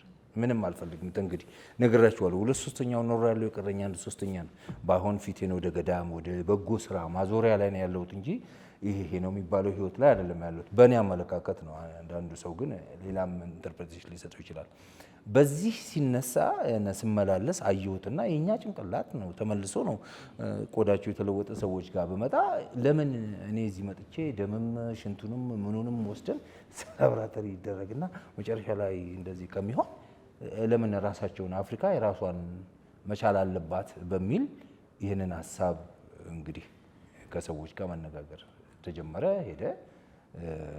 ያው አንድ ነገር መታወቅ ያለበት ነገር አለ። እንዲህ ያለ ነገር ሰፋ ያለ በተለይ ፓን አፍሪካን ነገር አፍሪካን ያደረገ ትልቅ ተቋም ነገር ስታስቡ በግለሰብ ደረጃ ማንም ሰው አክሰስ የለውም ለአፍሪካን ዩኒየን ወይም መንግስት ነው አክሰስ ያለው እንደዛ ያለ ቦታ ላይ። ግን ሀሳቡ በጎ ከሆነ ጤና ድንበር የለው፣ ፖለቲካ ዘር ምናምን አያውቅም። በጎ ከሆነ ማረግ የሚገባውን በር ማንኳኳት መቻል አለባችሁ። ቅድም በድንገተኛ ሕክምና ያኔ ማንም ባልነበረበት ስንጀምር የእሳት አደጋውን የቀይ መስቀሉን የምኑን እያንኳኳን እንዳደረግ ነው። ያም ልምድ ስላለን ይሄን ሀሳብ በዚህ መልኩ ይሁን በሚል የሚመለከታቸውን ጤና ጥበቃ የሚሆኑ ውጭ ጉዳይ ያኔ ዶክተር ከሰተ ነበረ ጤና ጥበቃ ሚኒስትሩ አንኳኩተን ኮንሰፕት ኖቱን ተሰጥቶ ምን ተብሎ አግባብ ባለው መንገድ እንደዚህ ያለ ነገር ደግሞ ውጭ ጉዳይ ነው ሄድ ያለበት። ምክንያቱም አፍሪካን ዩኒየን ማቅረብ ያለበት ውጭ ጉዳይ ነው፣ ብቻውን አይደለም። ጠቅላይ ሚኒስትር ቢሮ መግባት አለበት። ያኔ ኃይለ ማርያም ናቸው። እንደዚህ ነገር ተደርጎ ሀሳቡ ተብላልቶ እንግዲህ ይህንን ሀሳብ ለአፍሪካን ዩኒየን ያቀረበችው ኢትዮጵያ ነች እና ኢትዮጵያ ለአፍሪካን ዩኒየን ኦኤዩ ለተባለው ከተማ ይፍሩ ኃይለ ሥላሴ በነበሩበት ብቻ የቆመ ሳይሆን ይሄኛውም ተደርጎ ያው መሆን ያለበት በዛ ስለሆነ የዚህ ሀሳብ አቅራቢ ሆና ያቀረበችው ሀገራችን ኢትዮጵያ ነች። በእርግጥ ሀሳቡን ስናቀርብም አጋጣሚው ከሌለ ኢትዮጵያን ባታቀርበው ግብጽም ወይም ደግሞ ናይጄሪያም ታቀርበው ትችላለች።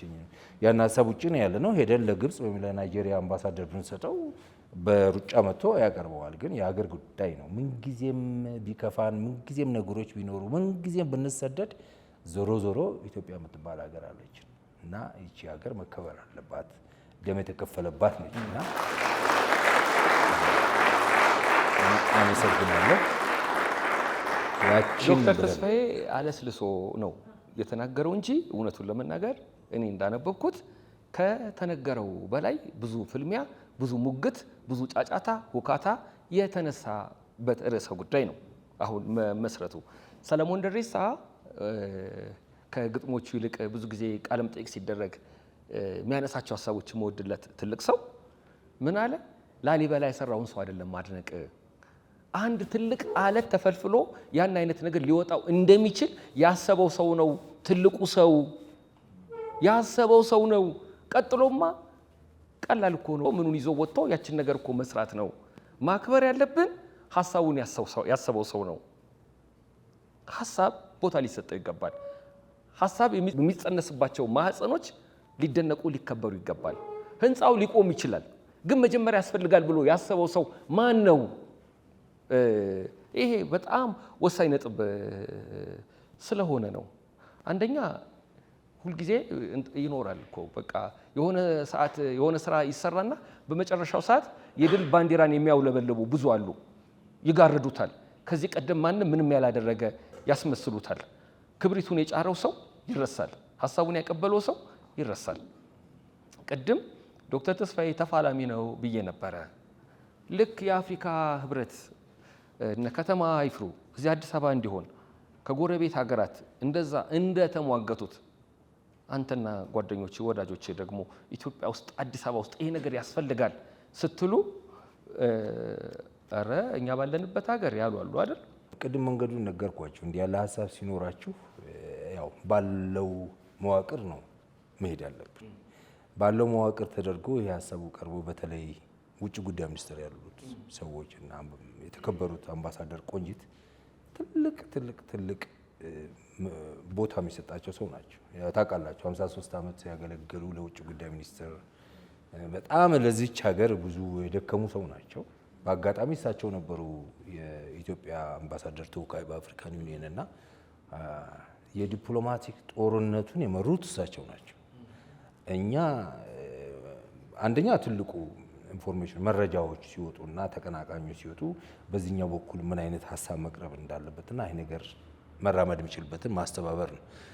ዞሮ ይሄ ድርጅት ሲቋቋም ያው እንዳለው ሀሳብ ከአንድ ግለሰብ ነው የሚመነጨው። ከሱም ብሬን ውስጥ ብትገቡ 74 ቢሊዮን ሴል አለ። የተወሰኑ ሴሎች ናቸው ያንን ሀሳብ ኃላፊነት የተሰጣቸው። ሌላው አጫፋሪ ነው እና ወይ ስኳር ያመጣል ወይ ውሃ ያመጣል ምናምን ያደርጋል። እዛ ውስጥ ስራው የተሰጠው ስራ አለ። ኮሌክቲቭ ጭንቅላት አሁን እዚህ ጋር ሁላችንም ተሰብስበን እስቲ አንድ ሀሳብና ምንጭ ብንል ማመንጨት አንችልም። ኮመን ሁሉም የተለያየ ሀሳብ ይዘው መጥተው ከዛ በኋላ ግን በጎ የሆነውን አንድ የቀረበውን ሀሳብ ጥሩ ነው የምንለውን ጨምረን ቀንሰን ጥሩ መልክ አስይዘን አዳብረን ሊጸድቅ ይችላል። ይሄ ነው አካሄዱ። ዓላማው ደግሞ ምንግን ነው? ይሄ ሀሳብ ሲመጣ ትልቁ ነገር አፍሪካ ራሷን መቻል አለባት የሚል ነው እምነታችን። ለምንድን ነው እዚህ ጋር የኮሌራ በሽታ ቢመጣ እርዳታ ከአሜሪካ ወይም ከቻይና የሚጠበቀው? እዚህ ያለው ሐኪም እዚህ ያለው የጤና ባለሙያ የምርምር ሰው አፍሪካ ኢትዮጵያ ካቃታት ከኬንያ ተጨምሮ ኬንያ ካቃታት እነሱም መጥቶ ካቃታ ከደቡብ አፍሪካ ሰዎችን ጨምረን አድርገን ነው መስራት ያለብን። መጀመሪያ ጎረቤትና ራሳችንን ነው ማድረግ ያለብን እንጂ ሩቅ ያለውን ለምን ማየት ይገባናል? ካቃተን አህጉራዊ ነገር አድርገን ካቃተን ሌሎቹን መጥራት አለበት። ስለዚህ አፍሪካዊ ችግር በአፍሪካውያን መፍትሄ ማግኘት አለበት። በተለይ የጤናው የተዘነጋ ነው በሚል የተነሳንበትና ወደዚህ የመጣ ነው። ያንን ሀሳብ እዚህ ቦታ ላይ ለማድረስ በእርግጠኝነት የምናገረው የጤና ጥበቃ ሚኒስቴር፣ የውጭ ጉዳይ ሚኒስትርና የፕራይም ሚኒስትር ኦፊስ አምነውበት ተደርጎ ይሄ ነገር ባይቀርብ ኖሮ ዛሬ እዛ ኃይሌ ጋርሜንት ጋር ያለውን ህንፃ አታውጥም። መንገዱ ቀላል አይደለም። እኛ ምንድነው ቅድም እንዳልከው እንደ ወታደር ይሄም ነው የሚባል ጤና ጥበቃ ያለው ካስቸገረን ከፍ ብለን እንደውላለን። በባህሬ እኔ ሚኒስትር አወኩት አላወኩት የሚል የለኝም። ኢንተርኔት ገባና ስልኩን ወይም ኢሜይሉን አውጥቼ ከጠፋ ደግሞ እዚህ በጣም ከኔ ጋር ያሉ ፋይተሮች አሉ። ለአፍሪካ ሲዲሲ እዛ መጽሐፉ ላይ የምታዩቸው ዛሬ እዚያ አጠገቤ ተቀምጠዋል እና አቶ መስፍን አንቺን አሉ። የጠፋኝ ነገር ካለ ወደዛ መጥቼ የዚህን ሰውዬ ስልክ የዚህን ሰውዬ ኢሜይል አምጡ ይባላል። ከዛ እደውላለሁ። ፕራይም ሚኒስተርም ቢሆን እገሌ ነኝ ይሄን እፈልጋለሁ ነው የምለው። ምንም የምፈራው ነገር የለም። ጉዳይ አስፈጻሚ ሊሆን ይችላል፣ ቺፍ ኦፍ ስታፍ ኦፊስ ሊሆን ይችላል፣ የሚመለከተው ውጭ ጉዳይም ሊሆን ይችላል፣ ጤና ጥበቃም ሊሆን ይችላል እና የኛ ግፊት ያለውን ነገር እያየን ነገሮች እንዲፈጥሩ ትልቁ ጎላችን ኢትዮጵያ ክብር እንድታገኝ ነው። በዚህ ይሄን ቦታ በጤናው ዘርፍ ላይ ይገባናል። ጤና ብቻ አይደለም፣ በትምህርቱም በአደጋ ጊዜ መመላለስም ሌሎች ተቋሞች አሉ የአፍሪካን ህብረትን ለማጠናከር የሚረዱ። ግን እኔ ሞያዬ የጤናው ዘርፍ ስለሆነ ይሄ ችግሩ ይሄን ስለሆነ ቢያንስ ይሄን ካደረግን ሌላውን ደግሞ በትምህርት ዘርፍ ያለው ሌላው ደግሞ በአደጋ መከላከል ዘርፍ ያለው ይሄን ያደርጋል የሚል ስላለን ኢትዮጵያ ልክ የፊት ያገኘችውን ስም በኦኤዩ የነበራትን ታሪክ በአፍሪካ ሲዲሲ ጤና ተቋም ላይ እንዲሆን ለማድረግ ነው ጎላችን። በዚህ የሁሉም ትብብር የዲያስፖራው አሉ ብዙ ዶክተር ጸጋዛ፣ ዶክተር ፍቅሬ ማአት ሰው ዶክተር ተናኝ ያልተሳተፈበት የለም። ይሄንን ነገር ስማቸው በአክብሮት ነው የገለጽከው። እስከና አባታቸው የነበራቸው ጥረት እንደዚህ ለማሰናከል እንዲቀጥል ለማድረግ የሚያደርጉ ሰዎች ስማቸው በደንብ ተገልጿል። መቀመጥ ስላለበት ነው። እኛ እውቅና አይደለም ግን ምንድነው መጨረሻ ላይ እንደምታዩት ነገሮች አልቀው ሁሉ እንዲጫምረው እዚች ላይ ሲደርሱ አባቱን ነኝ የሚል በጣም ብዙ መጣ። እኔ ነኝ አባቱ አሉ ወይ ሁሉም በሚዲያም በምንም በህዝብ አደባባይም ትክክለኛ ወላጅ እስኪጠራጠር ድረስ ይሆን ራስን ትጠራጠራለህ። ይሄ ነገር እስከምትል ድረስ ማለት ትልቅ ብላችሁ የምትገምቱት ሰው ሁሉ አባቱ ነኝ ብሎ ሲመጣ አይ እንግዲህ መቼስ እውነቱን የኢትዮጵያ ሕዝብ ይፍረድ ብዬ ታሪኩን በሙሉ በዚህ በመጽሐፍ መልክ አቅርቤዋለሁ። ስናገር ይሄን አንብባችሁ አባቱ እገሌ ነው፣ እገሌ ጡት አባት ነው፣ እገሌ ክርስትና አባት ነው፣ ይሄ እገሌ ሞግዚት ነው ብላችሁ እናንተ ወስኑ። ለአንባቢያን ለቅቄዋለሁ ማለት ነው። አንዳንዴ ደግሞ እኔ ነኝ የሀሳቡ ባለቤት የሚሉ ሰዎች ራሱ በጊዜ ብዛት በብዙ ከመናገር ብዛት ያምኑታል። ያንን ሰውም ክቡርነታቸው እያለ ስለሚጠራ ማለት ነው። እውነተኛዎቹ ነገሮች ይረሱና በአፈ ታሪክ ወይም በስማ በለው የተደረገው ነገር ይሄዳል። እኔ ይህንን መጽሐፍ ለመጽሐፍ ያርቁበት ምክንያት እኔ ከኢትዮጵያ የሆነ ነገር ፈልጌ ወይንም ደግሞ እሷ ከኔ ፈልጋ ወይም እኔ ከኢትዮጵያ ፈልጌ አይደል። እውነት ሲነገር ግን ዝም ማለት ነገ ሌላ እውነት ሲደፈጠጥ ዝም ማለት አለብኝ ማለት ነው። ያ መሆን የለበትም። ስለዚህ ሀቁ ይሄ ነው፣ ፍርዱ የናንተ ነው በሚል ነው አባቱ ማን ነው በዚህ መልኩ የተቀመጠው። ማጣቀሻዎቹ አሉ። ማጣቀሻዎቹን እዛ ለማየት ይቻላል። ደግሞም እዛ ውስጥ ይሄ ትክክል አይደለም ይሄ የሚል ካለ ዲኤንኤውን ያዙና ፌዴራል ፖሊስ ሜክሲኮ እንገናኝ ብዬ ነው የጻፍኩት። ቅድም አፍሪካዊ ችግር በአፍሪካውያን መፍትሄ እንዲኖር በጣም ጥሩ። በሽታውም ካለ እኛ ጋር ነው፣ መፍትሄውም ያለው እኛ ጋር ነው። እንነጋገር ነው ስናስበው። እውነት ነፃ ወጥተናል ወይ ማለት ቴሌቪዥኑ የኛ ነው፣ ሪሞት ኮንትሮሉ ያለው እነሱ እጅ አይደለም ወይ? የሚፈልጉትን ቻናል እየቀያየሩ አይደለም ወይ የሚያሳዩን? በገዛ ገንዘባችን በገዛ ነው ቴሌቪዥን እና ልክ እንደዚህ አሁን እናንተ ያቋቋማችሁት አፍሪካ ሲዲሲ እንትን ነው፣ ነፃ ነው። እንግዲህ ሁለት ነገር ነው ያለው። እንዲህ ያለ ነገር ስታደርግ የፋይናንሻል አቅም ወሳኝ ነው። ገንዘብ ያስፈልጋል። አንዳንድ ጊዜ ደግሞ ገንዘብ ያላቸው እጅን ለመጠምዘዝ እና ይሄን ማድረግ አለብህ የሚል ነገር ይመጣል።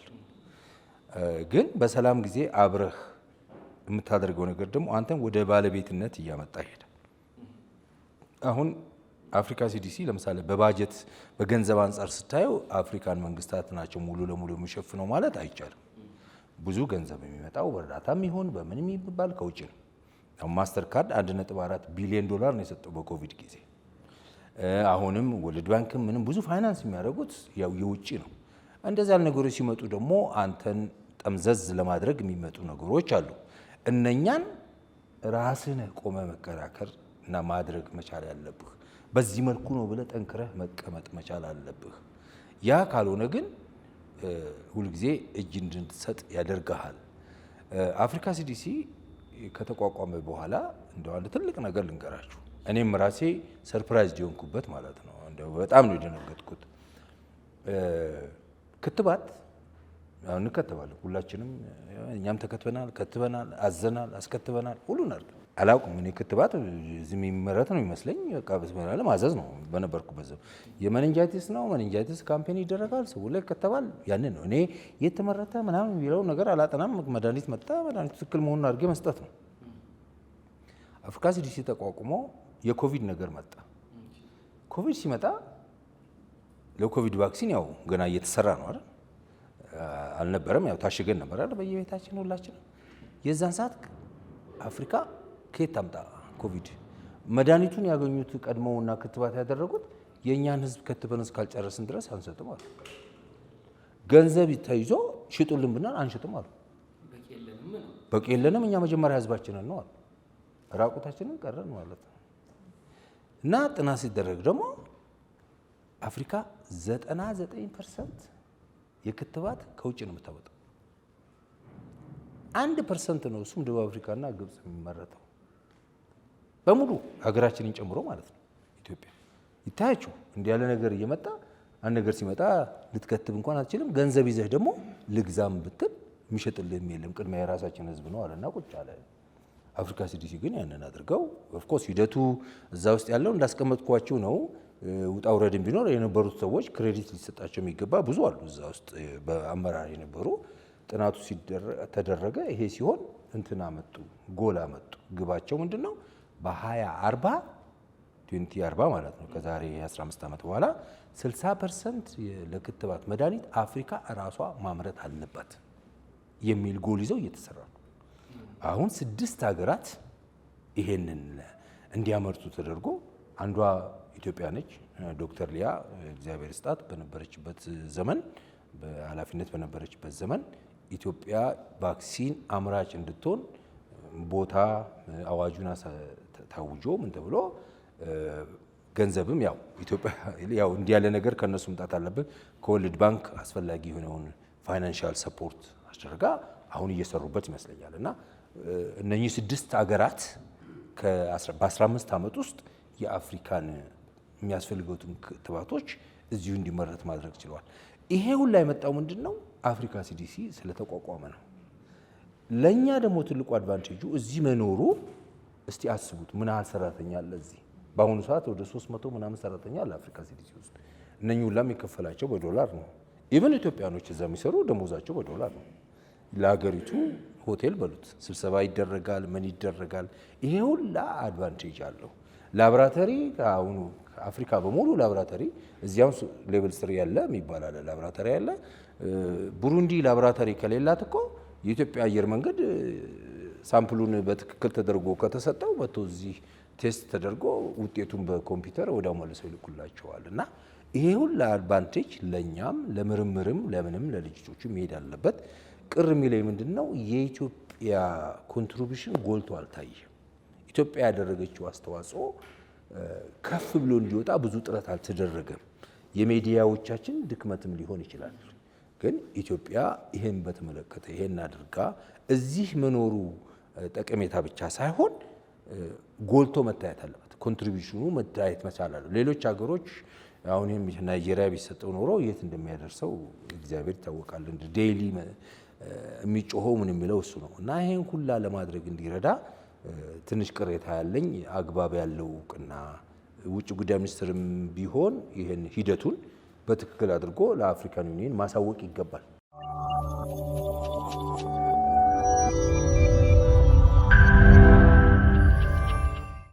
ትናንትና ስንጫወት ምን ብለህ ነበረ? ቢሰሙት ደስ ስለሚለኝ ነው። አሁን እኛ ኢትዮጵያውያን በአንድ የከፍተኛ ትምህርት ተቋም ተመርቀን ስንጨርስ ከዛ እንደውም ጊኒባሳ እንበል ስራ ብናገኝ አፍሪካ ውስጥ እዚሁ ወይም ኬንያ የእንግሊዝኛ ቋንቋ ችሎታችን የሚፈተነው እዚህ እንግሊዝ ኤምባሲ መተን ነው። ምን አገባቸው እያልክ ነበር። ምን አገባቸው? እፊታቸው ተበሳጭ። አዎ ትክክል ነው። አጋርቻለሁ። ምንድነው አሁን ይሄንን በተመለከተ ልክ አሁን ለጤናው እንዳደረገው ለትምህርትም በተለይ በትምህርት አካባቢ አካዳሚክ ያሉ ሰዎች ይሄን ማሰብ መቻል አለባቸው። አፍሪካውያን አፍሪካ ውስጥ ሄደን ለመስራት ለምንድን ነው እኛን እንግሊዝ ወይም ደግሞ አሜሪካ የሚፈትነን? ለምን? አፍሪካን ዩኒየን ፖለቲካል ቦዲ እዚህ ካለ አክሬዲቴሽን ሴንተር ማለትም አፍሪካን ዩኒየን አዲስ አበባ ዩኒቨርሲቲን አክሬዲት ለማድረግ ይሄን ማሟላት አለብህ። በተማሪ በኳሊቲ በአስተማሪ የራሳቸው አለ አክሬዲቴሽን ክራይቴሪያ አውጥተው ተቋሙ የአክሬዲቴሽን ሴንተር አቋቁመው ማለት ነው። አፍሪካን ዩኒየን ካላቸውም ዩኒቨርሲቲውን እውቅና ከሰጡት አክሬዲት ካረጉት ለ5 ዓመት አክሬዲት አድርጌያለሁ፣ ከዚህ ደረጃ ዝቅ ካልክ አክሬዲቴሽን እሰርዛለሁ። ነገር ግን ያንተ አንድ አክሬዲት ካደረጉ ያንተ ተማሪዎች ያንተ ምሩቆች በአፍሪካ ውስጥ የትም ቦታ ተዘዋውሮ በነፃ ዓለምን መስራት ይችላሉ ብለህ ያንን መካኒዝም ብታስቀምጥ ኢትዮጵያ ውስጥ የተመረቀ ያ ሰው እኮ ጊኒ ሄዶ ለመስራት ፈተና ያስፈልገው ሳይን ያደረጉ ናቸው። ስለዚህ ተቋማት ያስፈልጋሉ እንደዚህ ያሉ ነገሮች። እነኚህን ያሉ ነገሮች ማንቀሳቀስ ያለባቸው እናንተ ወጣቶቹ ናቸው። እንደው አዳማጮች በቴሌግራምም በሌላም ያሉት ትምህርት ሚኒስቴር እኔ ፕሮፖዛሉን ጽፌ ሰጥቻቸዋለሁ። ይሄን ኮንሰፕት ፔሩም እኔ ለትምህርት ሚኒስቴር እንደውም ሳይንስና ቴክኖሎጂ አሁን ማን ናቸው ሳሙኤል ምናምን የነበሩት ሰውዬ ማለት ነው። አሁን አዲስ አበባ ዩኒቨርሲቲ ፕሬዝዳንት ናቸው መሰለኝ እና አቶ ሳሙኤል የሚባሉት ዶክተር ሳሙኤል ይቅርታ፣ ዶክተር ሳሙኤል ክፍሌ ፉል ፕሮፖዛሉን ጽፌ ሰጥቻቸዋለሁ። እና ይሄ ነው ለአፍሪካ የሚያዋጣው ትምህርት ቤቶቹን አክሬዲት ማድረግ ነው። ገንብተህ ካሪኩለም ቆጥረ ማስተማር ሳይሆን ኮር ካሪኩለም ታስቀምጣለህ። ያ ዩኒቨርሲቲ እንደ አፍሪካውነት ይህንን ኮር ኮርስ ማስተማር አለበት።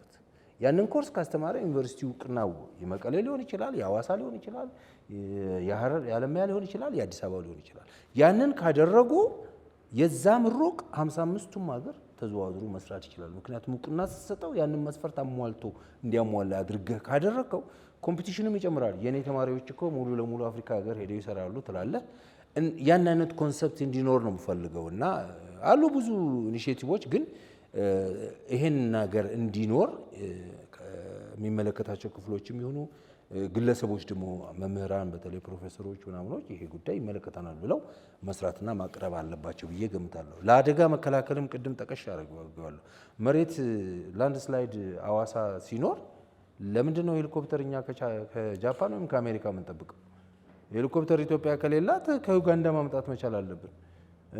አንበጣ ሲወረን መድኃኒት ለመርጨት እኛ ከደቡብ አፍሪካ ለምንድን ነው ኢቭን አፍሪካ ውስጥ ነው ከደቡብ አፍሪካ አውሮፕላን እዚህ እስከሚመጣ ድረስ ቅንጅት የሚያደርግ ነገር የዚህ ተቋም ካለ እኮ ኬንያ ያለው ወይንም ደግሞ ሱዳን ያለው ወይም ሶማሊያ ያለው አውሮፕላን መጥቶ ይሄንን ያደርግልናል። እና እንዲህ ያለ የፓን አፍሪካኒስት እንደው ኢትዮጵያ ራሷ ትጠበናለች እኮ ከኢትዮጵያ ከፍ ብለን ይሄ አኩና ማታታ ተብሎ በተዘፈነበት ድሮ ሀራምቤ ብለን እንደያነነት አመለካከት መምጣት አለበት። ወደ አፍሪካዊነት ከፍ ማለት አለብን። ወደ ታች እንዲህ መሄዱ ሳይሆን ከፍ ማለት ያስፈልጋል። ኢትዮጵያ ራሷ ለኛ ጠባብ ነች። ያቺን ማስፋት መቻላል። እድል የኛ ነርሶች ያፈለጉበት ሆስፒታል ኬንያ፣ ሩዋንዳ ሄደው በነፃነት አክሬዲት ተደርገዋል። ሄደው መስራት የሚችሉበትን ካላረግን በስተቀር እንዲሁ ዝም ብለን ተዘግተን መቀመጡ ጥሩ አይደለም የሚል አመለካከት ነው ያለው። ልክ ነው አይደል?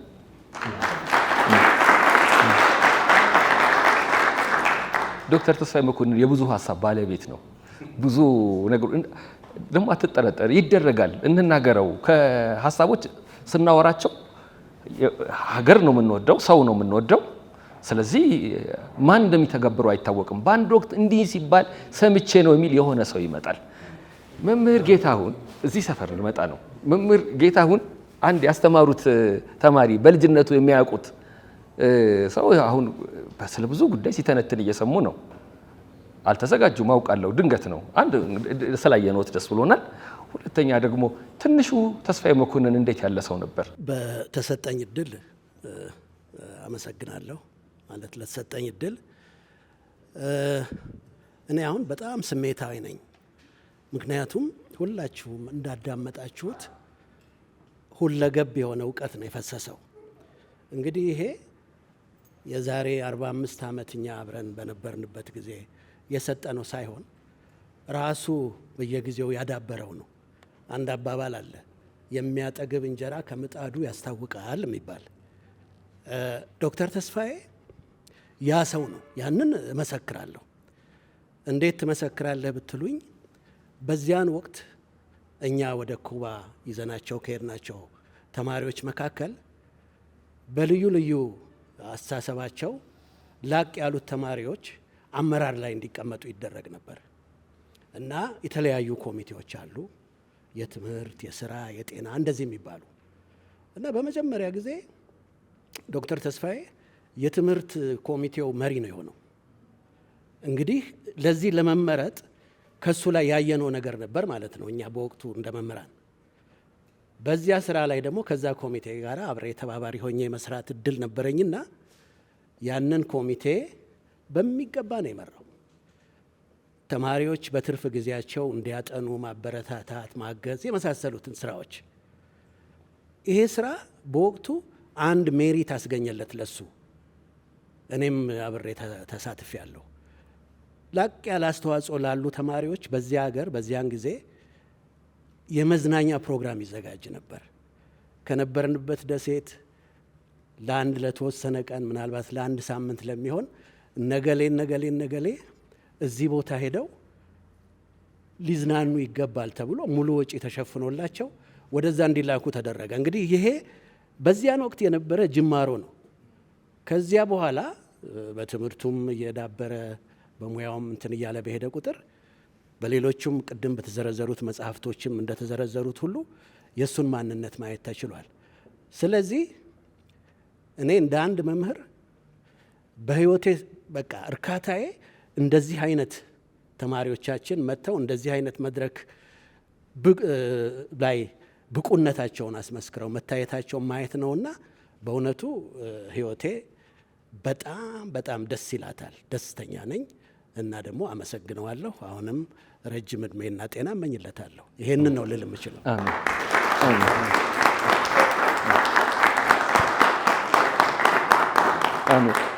እሺ፣ በጣም ነው የምናመሰግነው። የአፍሪካ በሽታዎች መቆጣጠሪያና መከላከያ ማዕከል በተመለከተ የተነሱ ሀሳቦች አሉ። አንድ ታሪክ ላስታውሳችሁ። ጋሽ ስብሐት ገብረ እግዚአብሔር የልጅነት ታሪኩን ማስታወሻ ላይ ሲተርክ ምን አለ?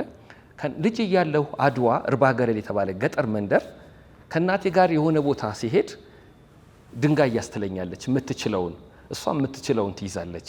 ያንን ተራራ እንወጣዋለን። የሆነ ቦታ ላይ ስንደርስ እዚህ ጋር ጣል ትለኛለች፣ እሷም ትጥለዋለች። ምንድን ነው ስላት፣ አንድ ባህታዊ እዚህ ጋር ቤተክርስቲያን መሰራት እንዳለበት ተናግረዋል። እንዳይሰራ የአካባቢው ሕዝብ አቅም የለውም። አንድ ቀን ግን መሰራት አለበት። ገበያም ይሁን ለቅሶም ይሁን የሆነ ጉዳይም ይሁን በዛ የሚያልፍ ሰው የሚችለውን ድንጋይ ያነሳል፣ ከዛ ሲያልፍ ይጥላል ማለት ነው። ሀገር የሚሰራው እንደዚህ ነው።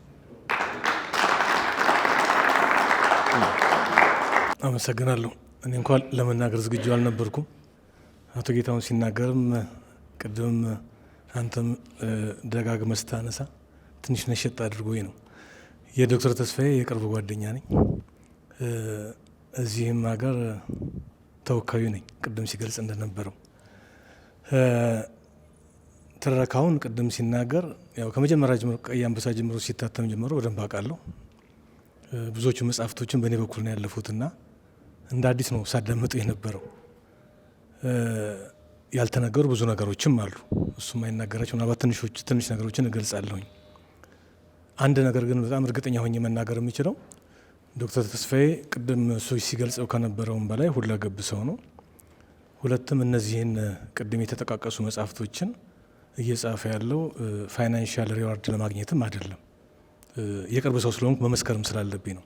ሁልጊዜ የሚለው ምንድን ነው? ህዝብ እጅ ይግባ፣ ህዝብ ያንብብ፣ ህዝብ ይወቅ ነው የሚለው ሁልጊዜ። ምናልባት አንዳንዶች መጽሐፍ ታትሞ ከዛ ምን ያገኛል ብለው ነው የሚያስቡት፣ ግን አይደለም። ቢሆንም አይከፋም ባይዘወይ ግን እሱ ለራሱ አይደለም ሌላም ጭምር የሚተርፍ አሜሪካን ሀገር ትልቅ የሚባል ድርጅት ነው እየሰራ ያለው። በዚህ አጋጣሚ ቅድም አልጠቀሰውም እንጂ እዛው ሀገርም እንደዚሁ አንድ ዩኒቨርሲቲም እንደዚሁ በፓርታይም ጭምር ያስተምራል። አሲስታንት ፕሮፌሰር ጭምር ነው። ስለዚህ ለራሱ ብዙ ስራዎችን ይሰራል። ከዚህም በላይ በትርፍ ጊዜው ጭምር ምናልባት የአፍሪካ ሲዲሲ አባቱ ማን ነው የሚለው መጽሐፍ ላይ የተጠቃቀሱ ሪሰርቾች አሉና በጣም በርካታ ጽሁፎችን የታወቁ ዓለም አቀፍ ጆርናሎች ላይ ፐብሊሽ አስደርጓል። እና ቅድም ሁለገብ ነው ስለ የነበረውም ከዚህ አኳያ ነው። ሄጀም ስላየሁት ነው። ሌሎች ከእሱ ጋር ያሉ ሰዎች በትርፍ ጊዜያቸው ብዙ ነገር ነው የሚያደርጉት። እሱ ግን ምሽግ አለው። ያው ስለ ቅድም ስጠቃቅሱ እንደነበር የተለያዩ እንትን ሲገልጽ ነበርና ማንበቢያ ክፍል አለው፣ ከዛ አይወጣም። እና ከዛ አኳያ ያለውን ጊዜ በሙሉ ምናልባት ሕክምና እንዲሁም ሙያ ሕክምና ብቻ ነው ይለዋለሁ እኔ ብዙ ጊዜና ብዙ ነገር እናወራለን። የማያውቀው የኢትዮጵያ ታሪክ የለም፣ የአፍሪካ ታሪክ የለም። በጣም ቀናኢ ነው እውነት ለመናገር። ሁልጊዜ የሆነ ቦታ ሲሄድ ፎቶግራፍም ጭምር ይይዛል፣ የሆነ ነገር ይጽፋል። ያችን ደግሞ ይቀይራታል፣ ወደ ጽሁፍ ይቀይራታል። እና እኔ ከዚያ አኳያ እውነት ለመናገር በእርግጠኝነት ጡረታ ወጥቶ ሳይሆን ከመውጣቱ በፊትም ሌሎች መጽሐፍቶችም ጭምር ሁሉ ያሳትማል የሚል እምነት አለኝ። አንድ ነገር ልበልና ላጠቃል።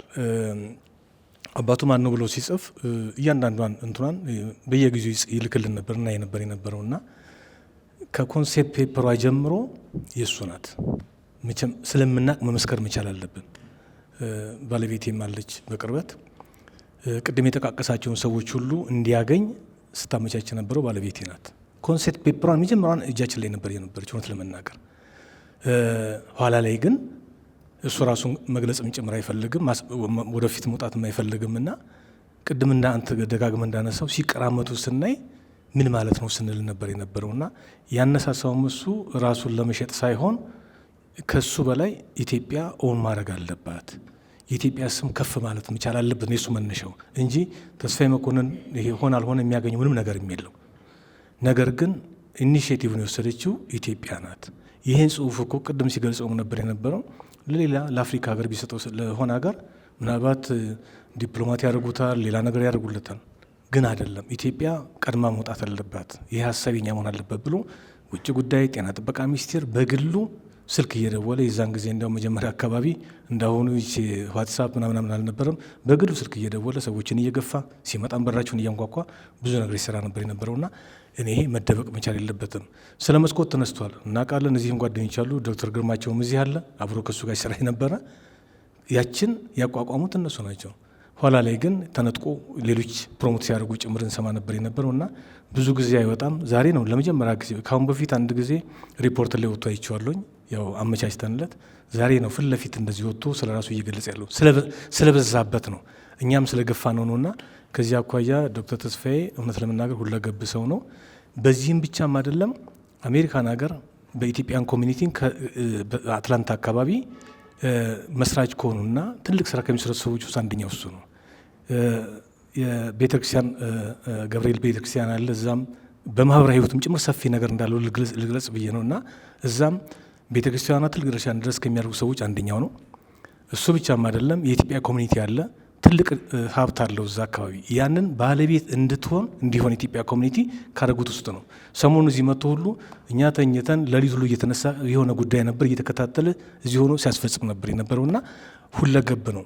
በትዳር ህይወቱና በግል ህይወቱ ደግሞ ሰክሰስፉል ነው። አንዱ ልጁ አሜሪካን ሀገር ትልቅ ስራ እየሰራ ነው ያለው። ማስተርሱን ጨርሶ ሁለተኛ ልጁም እንደዚሁ የመጀመሪያውን ዲግሪ ጨርሳ ሁለተኛ ሜዲሲን ለመማር ዘንድሮ ገብታለች። ሶስተኛ ልጁ ፉል ስኮላርሺፕ አግኝታ እንግሊዝ ሀገር ፒኤችዲዋን እየሰራች ጭምር ነው ያለውና ስለዚህ ሁለገብ ሰው ነው። ውስጡ ያለውን ነገር ሁሉ ወደ ጓደኞቹ ወደ ቤተሰቡ ጭምር ሁሉ ኢንካልኬት የሚያደርግና ጥሩ ነገር እንዲሰራ የሚፈልግ ስለሆነ እኔ በዚህ አጋጣሚ በዚህ የጀመርከው እንጂ አልጨረስከውምና የምታስባቸው ነገሮች አሉ። እነዛን እግዚአብሔር ይርዳ፣ የተሻለ ህይወት እንዲኖር እመኛለሁ። አመሰግናለሁ። ዶክተር ተስፋዬ መኮንን እንኳን በሰላም መጡ። መጽሐፉን አንብቤዋለሁ ከረጅም ጊዜ በፊት። ታሪኩ ጥሩ ነው እጅግ በጣምና ወደ ጥያቄ ከመግባቴ በፊት ከእርሶ ህይወትም ጋር የተያዘ ስለሆነ እውነት ለመናገር መጽሐፉም የጦርነት ታሪክ ስለሆነ ብዙ ኢትዮጵያዊ ውለታ የሰሩልንን ሀገሮች ረስተናል። በኢትዮጵያ ታሪክ እንደ ኩባ ማነው እንደ ራሻ የኛ ወዳጅ ሀገር የለም። በ88ቱም በአድዋውም በሁለተኛ ከ40 ዓመት በኋላ 1928ም በ69ኙም ቀጥሎ ኩባ ናት። ኩባ በጣም ባለውለታ፣ ምናልባትም እነሱ ባይኖሩ ኖሮ አሁን ድሬዳዋ፣ ሀረር፣ እዚህ አዋሽ አካባቢ የኢትዮጵያ ላይሆን ይችል ነበርና እነዚህን ሀገሮች በልባችን ውስጥ ውለታ መርሳት የለብንም የሚለውን ነገር ለማሳሰብ ነው። አንዱ ምንድነው እርስዎ የኩባ የሕክምና ዶክተር ኖትና ይህን ጥያቄ ከመጽሐፉ ጋር ባይገናኝም ግን ኢትዮጵያኖች ይሄ የምናጎለው የፈረንጅ እንግሊዘኛ ማወቅ እንደ ትልቅ እውቀት የሚታይበት ጊዜ ነውና ብዙ የኩባ እውነት ለመናገር እኔ ብዙ ወዳጆችም በእነሱም ታክሜ ያለው በጣም ቁርጠኛ፣ በታማኝነት ሌብነትን የሚጠየፉ ናቸው ብዙሃኖቹ ኩባ ተምሮ የመጡትና እርስዎ ያኔ በመጡበት ጊዜ ኩባ ተምሮ የመጡ ዶክተሮች ከፍተኛ ቻሌንጅ ገጥሟቸው ነበር። ቻሌንጁ ምንድን ነው? ይሄ የፈረንጅ እንግሊዘኛ አለማወቅ በጣም ብዙ ሰዎችን ሞራላቸው እንዲነካ እውቀት አንድ ሰው በፈረንጅ አፍ ወይም በእንግሊዘኛ ስላወራ አይደለም። ኦልሬዲ ሳይንሱን ተመራቸዋልና እንደው ያ ነገር እንደው ቢገለጥ ጠቃሚ ይሆናል ከሚል ነው። አንድ እውነት አንድ ለመስል አንተም ካነሳው ጋር የሚሰላሰል ይሄ ንጉሳችን ሚኒሊክ እንዳለ ጌታም ትንሽ ጨርፍ አድርጎታል። ይሄ ሐውልቱ በነገራችን ላይ ሐውልቱ ኮራፕት ተደርጓል። እኔ አፄ ኃይለ ሥላሴ እንዴት እንደተነሱ ባላቅም ከ7 ዓመት ምንድነው ከ7 ዓመት በኋላ የሚወጣው ስሙ ጠፋኝ ተስካር ከወጣ በኋላ ልጃቸው ናት ያሰሩት፣ ንግስት ዘውዲቱ ናቸው። ከ40 ዓመት በኋላ ሲመጣ ጣሊያን በነሐስ ጀርመናዊ ቀራጺን የሰራው አፍርሶ መሬት ውስጥ ተቀብሮ ነበር። እንደገና ያ ቦታው እንዲመለስ ተደርጓል። እኔ እሱ ሳይሆን ቅሉ ፈረስ ትርጉም አለው። 2 እግሩን ሲያነሳ፣ 1 እግሩን ሲያነሳ፣ 4 እግሩ መሬት ላይ ሲሆን ትርጉም አለው። አሁን የሚኒሊክ በጣም ኮራፕት ፈረንጆቹ እንዴት እንደሚጫወቱብን ይሄ ጊዮርጊስ ያለ የሚኒሊክ ሐውልት እሳቸው ጦር ሜዳ እንደሞቱ ነው የሚገልጸው። ፈረስ ዓለም አቀፍ ቋንቋ አለው።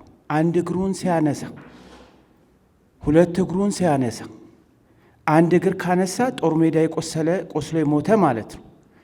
ሚኒሊክ አሁን ይሄንን ነገር በደንብ ምናልባት ጋሼ እሸቱ ይሄን ነገር በደንብ ያውቃሉ ብዬ አስባለሁ። ኮራፕት የተደረገ ነው። የአቡነ ጴጥሮስም ሐውልት እንደዚህ አይነት ጳጳስ ኢትዮጵያ እንደዚህ አይነት አለባበስ የለበሰ ኢትዮጵያዊ ነጭ የለበሰ የለም እና ይሄ እንደው እንዲስተካከል እንደው ምን አስተዋጽኦ ያደርጋሉ የሚለውን ለመጠየቅ ነው። አመሰግናለሁ። የመጀመሪያው ላይ ስትመጡ የገጠማችሁ ችግር ቻሌንጅ ምንድን ነው ነው ባጭሩ። እኛ ልክ ስንሄድም እዛው ችግር ገጠመን። እንደገባን ከመርከብ ወርደን ሁሉ ነገር አልጋ ባልጋ አይደለም። ምግቡ አልተስማማንም፣ አየሩ አልተስማማንም፣ ቋንቋ ባህሉ አልተስማማንም፣ ዳንሱ አልተስማማንም። ሁሉ ነገር ተበላሽቷል። እንዴ እሱ በኋላ ከለመድነው በኋላ ነው።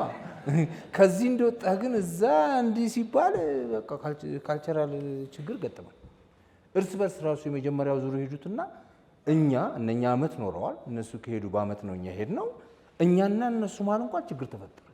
እነሱ ብዙ እንትናል ሰው አንድ ተማሪ ሞተ ነበር። መምህር ጌታውን ያስታውሳል። በገባን ገና 40 ቀን አልሞላንም ሄደን እኛ እነዛ ዓመት የቆዩተኛ ልጆች ለምደውታል። ኬኩንም ቡናውንም እየበሉ እየጠጡ አስከሬን እያዩ ቆመዋል፣ ለምደዋል። እኛ ገና መምጣታችን ነው። ደረት መምጣት እየየ የእኛ ለቅሶ ልክ እንደ ኢትዮጵያ ሆነ። ችግር ተፈጠረ። ምክንያቱም እኛ አልተላመድንም ከነሱ ከባህሉ ጋር ማለት ነው። በኋላ እኮ ተመልሰን እንደዛ ሆነን እኛም እና ስንሄድም ችግር ገጠመን። ተምረን ደግሞ እዚህ ስንመጣ እንዴት እንግጠም ከኢትዮጵያ ሕዝብ ጋር? በጣም ነው ባህሪያችን ተለውጧል። በልጅነት ይሄንበት ነው አነጋገራችን፣ አጫወታችን፣ ምኑ ዳንሱ ምኑ ደግሞ እዚህ ስንደንሰው ሌላ ጦርነት ሆነብን እና ብዙ ችግር ገጠመን። ይሄ ካልቸራልነት ነው። በፕሮፌሽናል የገጠመብኝ እኔ ስፔሲፊካሊ እውነት ለመናገር ከኩባ ተምሬ የመጣሁት 10% እውቀቱን አልሰራሁበት፣ 90% በአየር ላይ ነው የቀረው። ያስተማሩንና እዚህ ያለው አይገናኝም። እኛ ስለ ካንሰር ያልቀጠቀጥነው ያላደረግነው ነገር የለም። እዚህ ጋር ስንመጣ ምንም መድኃኒት የለ፣ መመርመሪያው የለ፣ ምን የለ። ያን ሁሉ ያሳለፍነው ጊዜ ያጠናነው ሳይንስ በጣም ችግር ሆነ፣ አንጠቀምበትም እና 10%ን ነው ተጠቅመን ወደ ስራ ውስጥ የገባነው። ሁለተኛው ቋንቋው ነው። ቋንቋ እንግዲህ ስፓኒሽ ተምረን የመጣ ነው። ስንመጣ ችግር ገጠመን። የራስህን መንገድ መውሰድ አለብህ። እኔ ለምሳሌ ያደረኩት ከጥቁር አንበሳ ኢንተርንሺፕ ሰርቼ ሲወጣ 10 ሰዓት ላይ እዛ ልንጓፎን የምትባል ነበረች ፖስታ ቤት። እዛ 30 ብር እየከፈልኩ በየወሩ እማራለሁ። ጥቁር አንበሳ ከረባት አስሬ ሐኪም ነኝ እንተኔ እሰራለሁ። ልክ ከዛ ሰውጣችን አውጣጥቼ ወድቄ ተማሪ ነኝ። እዛ ጋር ሁልጊዜ የምጸልየው ወይ በሽተኛ ወይም ማስተማሚ እንዳይመጣ ነው እዛ ቦታ። ምክንያቱም ቁጭ ብዬ እየተማርኩ ነው፣ አስተማሪ ሆነ ወርሰን ይሄን እያለ ነው እና በእንደዛ ያለ መልኩ ሁሉም የራሱን ጥረት እያደረገ ለማስተካከል ገጠመ። አንድ ቀን እውነት ልንገራቸው እኔ ከፕሮፌሰር አስራት በነበሩበት ሰዓት 3 ወር ሰርጀሪ ሰርቻለሁ። እዛ ከሳቸው አስራት ወልደየስ እሳቸው ጋር ሰርቻለሁ። አንድ ቀን ራውንድ ሲደረግ ጥያቄ እሳቸው በእንግሊዝኛ ጠየቁ። ያንን መናገሩን አልችልም። ያን የፈለጉትን ነገር ማሳየት ግን እችላለሁ። እንግሊዝኛ የሚያውቁት በሙሉ እዛ አብረው ነው ያሉት። ሁሉም ኢንተርንሺፕ ስሰራ ከጎንደር ይመጣል፣ ከጅማ ይመጣል፣ ከተለያየ ቦታ አለ። ሁሉም ተጠይቆ ያችን ነገር መመለስ አልቻለም። እንግሊዝኛውን እንዳፈለጉት ነው የሚንጣጡት። እኔ ጋር ሲደርስ እኔ ደግሞ እንግሊዝኛው የለም ፕሮፌሰር አይካን ሾው ነው ያልኩት። በቃ እችን በደንብ ተናገርኩ። አይካን ሾው አሳየው። በጣም ደስ አላቸው። ይህን እንግሊዘኛ ተዋው ነው ያሉት። በቃ የሰጡኝ ነገር ቋንቋው አይደለም። አንተ ይህን በሽተኛ አድንኸዋል። የትም ቦታ ብሆን ጥያቄው የበሽተኛ ሰርጅን በሌለበት ደብረ ብርሃን እንዲያ ነገር ቢገጥምህ ምን ታደርጋለህ? በሽተኛው ያ በሽታ መሆኑን በምን ታውቃለህ ነው ጥያቄው። እና ለእናንተ ዲስክራይብ ማድረጉ ብዙም ስለማይሆን በተባለው አስቼ ጎንበስ ብዬ እንዲህ ያደረኩ ነው። ቦጭ ይላል ፕሮፌሰር ይሄን ያለበት አልኳቸው። በቃ አመስግነው አስደስተው ቋንቋው ወሳኝ እንዳልሆነ እንደውም የበለጠ ሞራል የሰጡን እና አንዳንድ ጊዜም እኮ የአራተኛው ሜዲካል ስኩል ግራጁዌቶችን ምን እናድርጋቸው ይሉን ነበር እኮ ስብሰባ ላይ ሚቲንግ ላይ። እንግዲህ ያኔ ጎንደር፣ ጅማና አዲስ አበባ ናቸው፣ 3 ናቸው። አራተኛው ከኩባና ከራሻ የሚመጣው ነው። እንዲህ እየተባለ ሞራል የሚነካቸው አለ። ግን ያንን ተቆጣጥረ ማንነትን ማሳየት መቻል አለብህ። በስራ አደረግን፣ በስራ አሳየን። እንዳልኩ እኔ ጭራሽ መጨረሻ ላይ አዲስ አበባ ዩኒቨርሲቲ ያንን በእንግሊዝኛ ያሉበት ቦታ ገብቼ 3 ዓመት ስፔሻላይዝድ አጠና። የተለየ ያረኩት ነገር የለም። እንግሊዝኛውን በራሴ አስተካከልኩና የካልቸራል ሾክና ፕሮፌሽናል ደግሞ ያለው መጨረሻ ላይ ደግሞ ስኪላችንን ሲያዩ ደረጃችንን ሲያዩ ቋንቋው ማተር እንደማያደርግና ትክክለኛ መስራታችንን ለማወቅ ችለዋልና እነኚህ ናቸው። ያው ብዙ ነገር እዚህ ተሰምቷል፣ ግን ማለት ያልተነገረ ነገር አለ። አንደኛ ከጀመረ እንደተናገረ ወታደር ነው፣ ካዘዘህም አይለቅህም። የቀይ አንበሳ አጀማመር ተወራና ይሄን ታሪክ አወራልን። ከዛ በኋላ ከኤፍሬም ጋር አውርተን እንዴት ነው ይሄ ነገር ሲባል ግዴ ለማን ተጻፈው ተባለ። በአንደኛው ሳምንት 15 ገጽ ይዞ መጣ። አማርኛም ይመስላል፣ ስፓኒሽም ይመስላል፣ ሙጭርጭር ነው ጽሁፉ። ግን ከዛ ስንጀምሮ በጣም መሳጭ ነው እና ጀምሮ ጨረሰው። ምንም ነገር ከጀመረ ይጨርሳል። ከነዚህ ስራዎች ውጪ ብዙ እጆቹ ላይ ስራ አሉ። ከመጽሐፉ ላይ ቅድም ወንድማችን መስፍን እንደተናገረው ትርፍ ፍለጋ አይደለም። በኢትዮጵያዊነት አይደራደርም። ሀገሩን ይወዳል። እንደውም አንድ ጊዜ በዚህ አባቱ ባል ነው በሚለው እንትን እዚህ ሲመላለስ ቢሮክራሲ በጣም አስቸገረው። ለምን አትተውም ስለው እንደኔ እኮ ጸቤ ከሰዎቹ ጋር እንጂ ከሀገሬ ጋር አይደለም፣ እስከ መጨረሻው ጨርሰዋለሁ አለኝ። እንዳለው እዚህ አድርሶታል። ገና ብዙ እቅዶች አሉት። በቃ እኔ ሀገሩን የሚወድ ሰው እንደዚህ አይቻላል። ምንድነው ስለ ወታደር ልጅ ነኝ ይለኛል። እኛ ጋር እንደዚህ አይነት ጥንካሬ የለም እና በጣም የሚገርም ነው። ስለዚህ እንዳለ ጌታውን አንተ እዚህ ኢንተርቪው ካደረግካቸው ውጪ ብዙ ስራዎች እጁ ላይ ያሉ። እድሜ ከጤና ይስጠው። አገሩን ይወዳል። እሱን የመሰሉ ሰዎች እንዲተካ እድሜ ይስጠው ነው። ሌላ ምንም አይደለም። አመሰግናለሁ። እሺ፣ እኔም አመሰግናለሁ። ያው የዶክተር ተስፋዬ ጓደኛም ቤተሰብም ነኝ። ከዚህ በፊት የተናገሩት ወንድሞች የተናገሩትን ሼር አደርጋለሁ። ዶክተር ተስፋዬ ያው ይሄ ኢትዮጵያዊነት በጣም ውስጡ ደም ውስጥ ያለ ሰው ነው እና አለመታደል ሆኖ እኛ ሀገር ሰዎችን በህይወት እያሉ አክኖሌጅ አናደርግም። ከሞቱ በኋላ የክብር ዶክትሬት መስጠት፣ እውቅና መስጠት እንደዚህ የተለመደ ነው እና ትልቁ ቫኪዩም የከፈተው ግብፅም የኔ ነው፣ ሴኔጋልም የኔ ነው፣ ካይሮም ማን ነው ሌሎችም የኔ ነው ያሉት ይህንን ኮንሴፕት ትክክለኛው ግለሰቦች እነዚህ ናቸው ብለን እንደ ሀገር እውቅና ስላልሰጠናቸው አንዱ ትልቁ ክፍተት እዛ ጋ ይመስለኛል። እና ዶክተር ተስፋዬ ያልተናገራቸው ይህ ከአፍሪካን ሲዲሲ ኮንሴፕት በተጨማሪ ለእኔ እንኳን በእጄ ልኮ በሮች በጣም ብዙ በር ያንኳኳል። አልከፈት ሲሉት ያላካቸው ኮንሴፕቶች አሉ። ቅድም ለምሳሌ ያነሳው የዚህ የአደጋ ምላሽና ክትትል የሚለውን ኮንሴፕት ኖት ለእኔ ራሱ በፒዲኤፍ ልኮልኝ አትሊስት ለመንግስት ለተለያዩ አካላት እንዲደርሱ ለማድረግ ብዙ የሄደባቸው ርቀቶች አሉና ቅድም እንደተባለው ብዙ ሀሳቦች አሉ የተጻፉ በእጁ ያሉ እና ከያዛ አይለቅም እና ምናልባት መጽሐፉን ስታነቡ ሁል ጊዜ የሚሰጠው ምሳሌ አለ። የዚህ እንቁራሪቷና የእንትን ተናንቀው እንቁራሪቷና አንድ ወፍ ነገር አለች እና አንገቷን የምትይዘው ነገር አለ። ያችኛዋም የታነቀችውም እስክትሞት እንትን አትሰጥም፣ ጌቭ አፕ አታረግም እና ራሱን የሚገልጸው እንትን አይሰጥም፣ ቶሎ አይሸነፍም፣ እጅ አይሰጥም እና ብዙ ማንኳኳት፣ ብዙ መግፋት፣ የሆነ ነገር ከጀመረ አይለቅም። ለምሳሌ አሁን ለእኛ አሳይመንት ሰጥቶ ከሆነ በስልክ በዋትሳፕ ዳይሬክት ኮል እየደወለ ይከታተላል።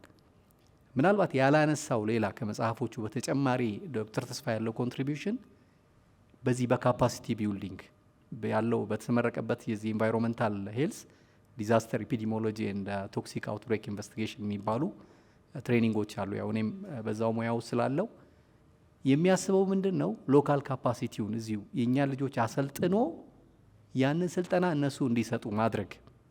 እኛ መመላለስ የለብንም ከዛ እዚህ የኢትዮጵያ ልጆች አሰልጥነን እነሱ ለምን አያስቀጥሉትም የሚል አቋም ያለው ሰው ነው እንጂ እድሉን ተጠቅመው ትራቭል ማድረግ ይህን አይነት ነገር አይደለም። እና እንደ ሀገር በጣም ብዙ ሰዎች አሰልጥኗል። እንደ የአሰልጣኞች አሰልጣኝ ከሀገር በዘለለ ለሪጅኑ ደግሞ ለዚህ ለሆርን ኦፍ አፍሪካን ሪጅን ጅቡቲ ላይ ዝግጅት ተዘጋጅቶ ከሶማሊያ፣ ከጅቡቲ፣ ከኢትዮጵያ፣ ከሶማሌላንድ የመጡ ትሬኒዎቹን አሰልጥኖ እነዛ ሰዎች አሁን ስልጠና የሚሰጡ ሰዎች ናቸው። ከዚህ በዘለለ እንደገና ከሆርን ኦፍ አፍሪካ የሳውዘርን አፍሪካ ሪጅን ደቡብ አፍሪካ ላይ 10ሩንም አገሮች በሙሉ ሳውዘርን ሪጅን ላይ ያሉት በሙሉ ሰብስቦ ከአትላንታ ትራቭል ማድረግ ባለመቻሉ ሌሊት ሚድናይት ላይ የተነሳ እስከ ቀን በእንግዲህ የታይም ዞኑም ስለ አፌክት ስለሚያደርግ የነዛን ሁሉ ካፓሲቲ ቢውልድ ያደረገ ሰው ነው፣ ዋጋ እየከፈለ ማለት ነው። እና ብዙ ያልተነሱ ያላነሳቸው እሱ ያላላቸው ብዙ ኮንትሪቢዩሽኖች ያሉት ሰው ነው። እና እዚህ ላይ በመቅረቡና እነዚህ ነገሮች ፐብሊክሊ መውጣታቸው በጣም ደስ ብሎኛል። ወደፊት ካንተ ብዙ እንጠብቃለን ዶክተር ተስፋዬ። የሚጻፉትን ነገሮች እድሜና ጤና ይስጥልን። እናመሰግናለን። ውድ የነገረ መጽሐፍት ፕሮግራም ተከታታዮች እዚህ አዳራሽ ሆናችሁ የዛሬውን እንግዳ ጥያቄ ለመጠየቅ ሀሳብ ለመሰንዘር የታደማችሁ በያላችሁበት ሆናችሁ ደግሞ በዩቲዩብ ፕሮግራማችንን ትከታተሉ የነበራችሁ የዛሬው እንግዳችን ዶክተር ተስፋዬ መኮንን ባይለየኝ ነበር። ዶክተር ተስፋዬ መኮንን ባይለየኝ በሀገር ውስጥም በውጭ ሀገርም በተለያዩ ሕክምናዊ ተሳትፎዎች የሚታወቅ ነው። በሕክምና ኩባ ተምሯል፣ እስራኤል ሰልጥኗል፣ ጀርመን ተምሯል፣ በጆርጂያ ወደ ተለያዩ ሀገሮች ሄዷል። ለአንድ ጉዳይ አዲስ አበባ በመጣበት ጊዜ ነው አግኝተን በነገረ መጽሐፍት ፕሮግራማችን የጋበዝ ነው። ዶክተር ተስፋዬ መኮንን ከጻፋቸው መጽሐፍት መካከል ቀይ አንበሳ፣ ጣምራ ቁስል፣ አባቱ ማን ነው የተሰኙት እጅጉን ይታወቃሉ። ከ60 በላይ የሆኑ ሳይንሳዊ የሆኑ መጣጥፎቹ ጥናቶቹ ደግሞ በዓለም አቀፍ ጆርናሎች የታተሙለት የተከበረ ሙያተኛ ነው። እጅግ በጣም እናመሰግናለን። ምን እናደርጋለን መሰለ ዶክ፣ በዚህ ፕሮግራም ላይ የመተው ሀሳባቸውን የሰነዘሩ ጥያቄ ስንጠይቅ መልስ ለመለሱ ሰዎች ይህችን ቀን ያስታውሷት ዘንድ ማስታወሻ እንዲሆን የምናበረክተው አንድ ስጦታ አለ። ታዳሚውን ወክዬ እንድሰጥህ ቢፈቀድልኝ ደስ ይለኛል።